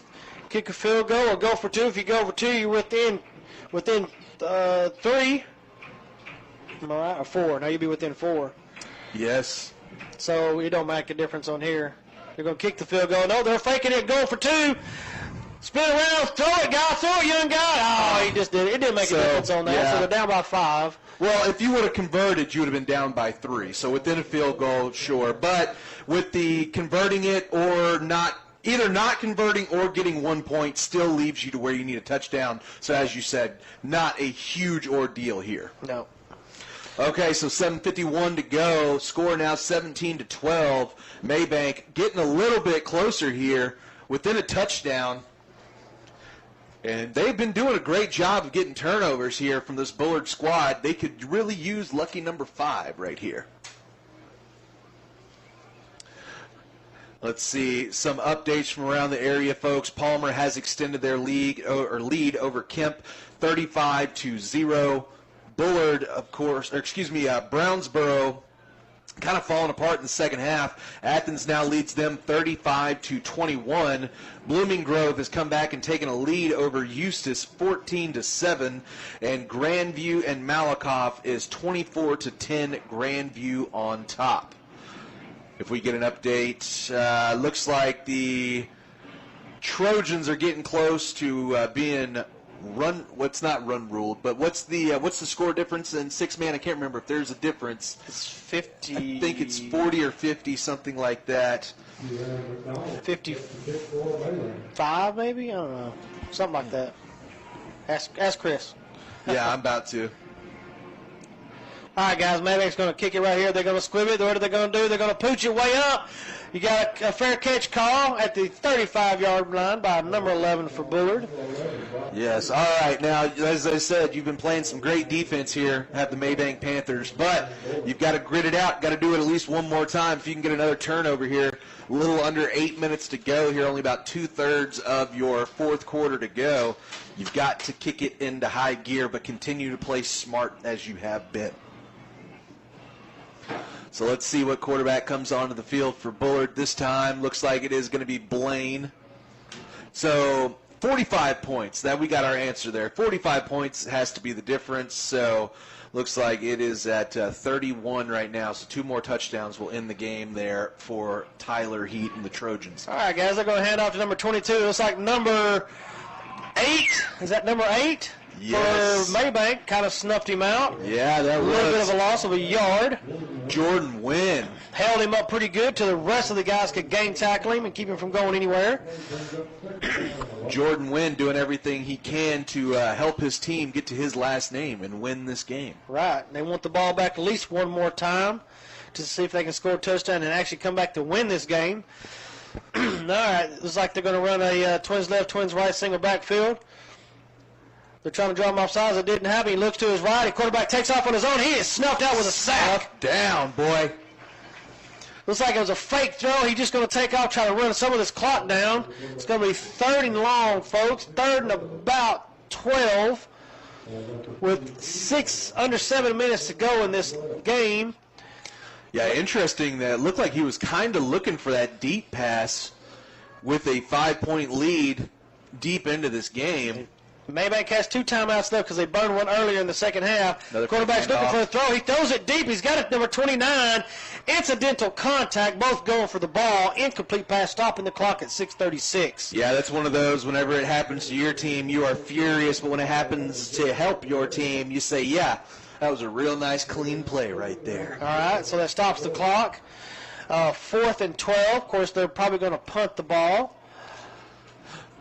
And let's see, because their kicker really does have a good leg. That is Moore out to do the punting. Been doing the punting, kicking, and kicking off duties. Soccer style, run to the right, kick it the best you can with the roll. New style of punting, except for the pros. They do it every once in a while. And he's wearing those soccer cleats now. Yes, he is. That reminds me of my high school kicker, Bryson Long. May he rest in peace. Uh-oh, it's almost squib. Is he going to be able to get it off? Can we maybe get to him real quick? I do believe, he punted it. He got it away. What a smart play. Wasn't a fair catch. Number 1 caught it. He got a little bit of a run. He gets one little hit. He got about 6-7 yards on the run. There. Easy getting up, folks. Easy getting up. There you go. Help the fellow up. Yeah, Ty Miller there, as you said, kind of had to sit back and wait. Very smart of him not to run up and try and make a play on the ball, but to stay in his position, be ready for the punt if it did come. It did eventually come. He fielded it, kept his head, took off to the right, positive yards. Excellent job there. Mabank is in business, still down 17-12, 6 minutes and 20 seconds to go. All right, guys, we're starting off at the 42-yard line of Mabank. 1st and 10, wing formation. Old school, what we ran in high school at Crossroads. They're going to hand off to the halfback. He's going to get about 3 yards. Tough 3 yards. Right at the 45. Plenty of time to run out. 6 minutes left. Run it down. Throw a couple passes. Get out of bounds. You got 2 timeouts, but you've got to be able to move the ball here. This is 4-down territory. No matter where you're at, it's 4-down territory. And this is a slow-pace offense. So with 6 minutes to go, really this is almost a 2-minute drill for most teams. Mabank is a slow, methodical, run-at-your-face type team. All right, wing formation. No more wing T. They're going to hand the ball off to the fullback this time. Big number 46 or 8. What was it, 46? 46, yes, all right, sir. He's going to get about 5 yards. He's going to be 2 yards short of the 1st down. So 3rd and 2. Right at the 50-yard marker. They're moving the ball, but time is ticking. I would keep giving that young man the ball. 46, 46, 46. 5 yards at a time, you might as well. Fake one to him, throw it down the field, see if you can get that. Stop the clock if you need to. Well, he's just as big as some of these linemen, folks. He's not quite that big, but yeah. He's close. There he is. They did give it to him again. He got the 1st down and a few more. He's close to almost the other side. He's right at the 46. Now here comes Bullard trying to put in their countermeasure, sending in the beat. That was number 72, Aiden Pate, out to come take over the nose guard position. Also, man in the middle there, you got number 55, or excuse me, number 65. That is Josh Leach. All right, guys, we're less than 5 minutes. We've got 4:45 left in this game. They're running a power formation with 3 in the backfield. They're going to hand it off to number 10. Is that number 10? Yeah, that is Cody Chapman there. Tried a little bit of a misdirection. Cole back around and get two extra blockers in front of him. He got about 3 yards. Yeah, Chapman not having much success running the ball tonight. 8 carries, 9 yards. 2nd and 7. Time is ticking. Almost 4 minutes left in the game. All right, they're going to run a split out to the left. Two running backs in the backfield. They're going to hand it off to that 46 to the power left-hand side. He doesn't get much, folks, maybe a yard. Yep. Yeah. I don't even think he got a yard. Yeah, again, so Samuel 3rd and Bowker. 7.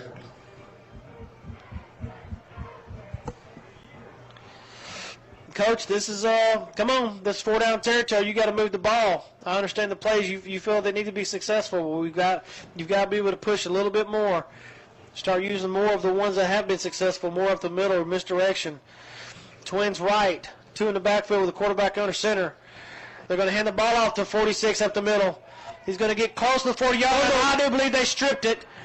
They did. Holding that ball out there, not tucking it.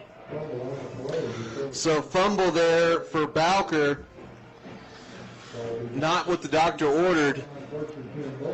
Bullard still on top, 17-12. Only 3 minutes, 19 seconds remaining here in the game. Again, this is the opener as well as the home opener. Tell you what I would do. I would do with Bullard. I would kneel 3 times, punt the ball deep as you can, and say, all right, now's your time restraint. You're going to have to do something. You know, if you're playing a game of chess, that might not be a bad strategy. Put it all on the Mabank offense, yeah. Because honestly, Mabank's defense has been playing great. You know, if they get a strip, a sack, strip sack fumble, or another interception, and can take it house, that's really been about the best they can do. Just run the ball. There you go. Just run the ball. I won't even try to do that to running quarterback. I would just kneel behind. I would literally kneel down all 3 times and waste as much clock as you can until you have to punt, and then make them drive the length of the field. Yeah, I can't quite tell there if that is Blaine or Callaway on the field for Bullard, and it is Callaway. That's kind of what I was thinking. So Callaway getting back into the action here. Able to pick up, as you said, about 3 on that last play. Yeah, they're going to waste as much time as they can right now. 10 seconds left on the play clock. Yep, they're going to hand the ball off the 22 to the right-hand side. He's trying to cut that corner. First down. And he gets a first down. But he might have stepped out of bounds, which his coach would not care for. I don't think they are. I think they're going to call him in. They call him in. Okay, so there's another big rip there. 2:30 left. Did they call him out? Don't see a clock starting. They called him out of bounds. Wow, I would have stayed in bounds. Yeah, after a carry of about 11 there for the first down.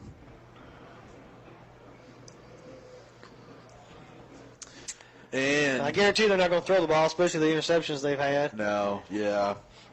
Keep the ball in the hands of your secured guys to where you can run it. Hand the ball off to 22 to the left-hand side. Got a couple of blockers there. Meets around 1. Gets down to about the 35, 36 of Mabank. 2:20 left. About 6-yard gain.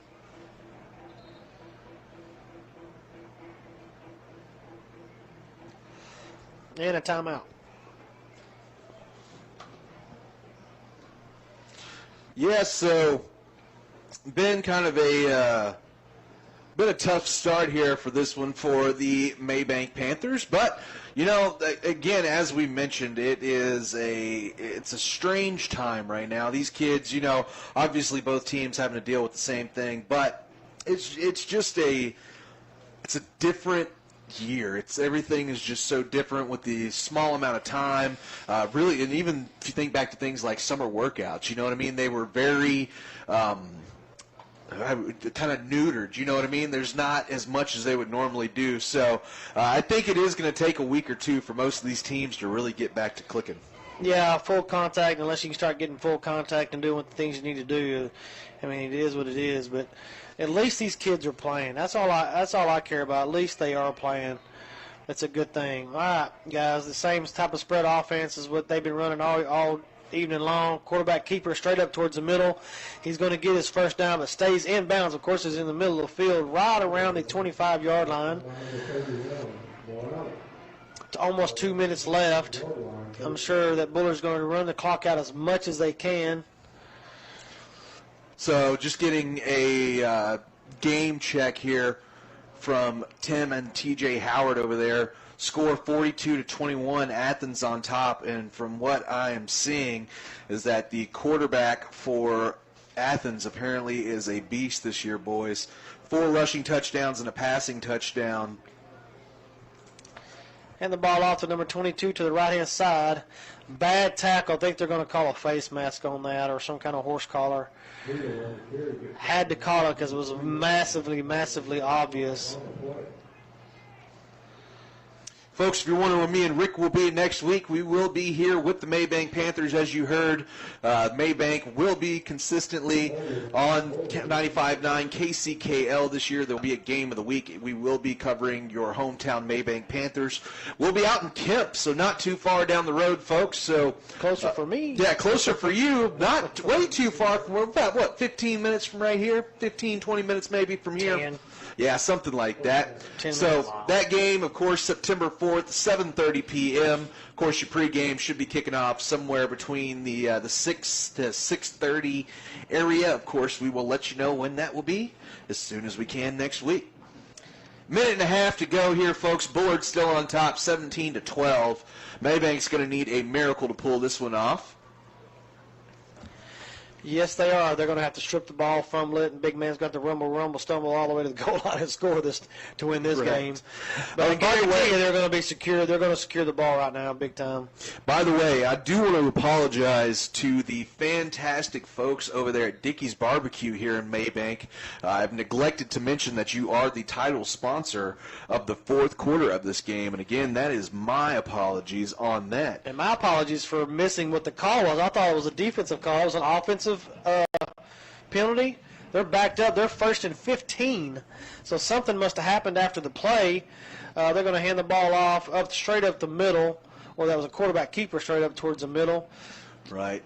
Only gaining about 3 or 4 yards. Of course, is a minute 28 left in the half. And Mabank calls its last and final, I do believe, timeout. Yes, so final timeout there, minute and 28 to go. It's going to be 2nd down and 14 whenever they come back. But tell you what, let's take a short break. Let's step away. We'll be right back here on 95.9 KCKL.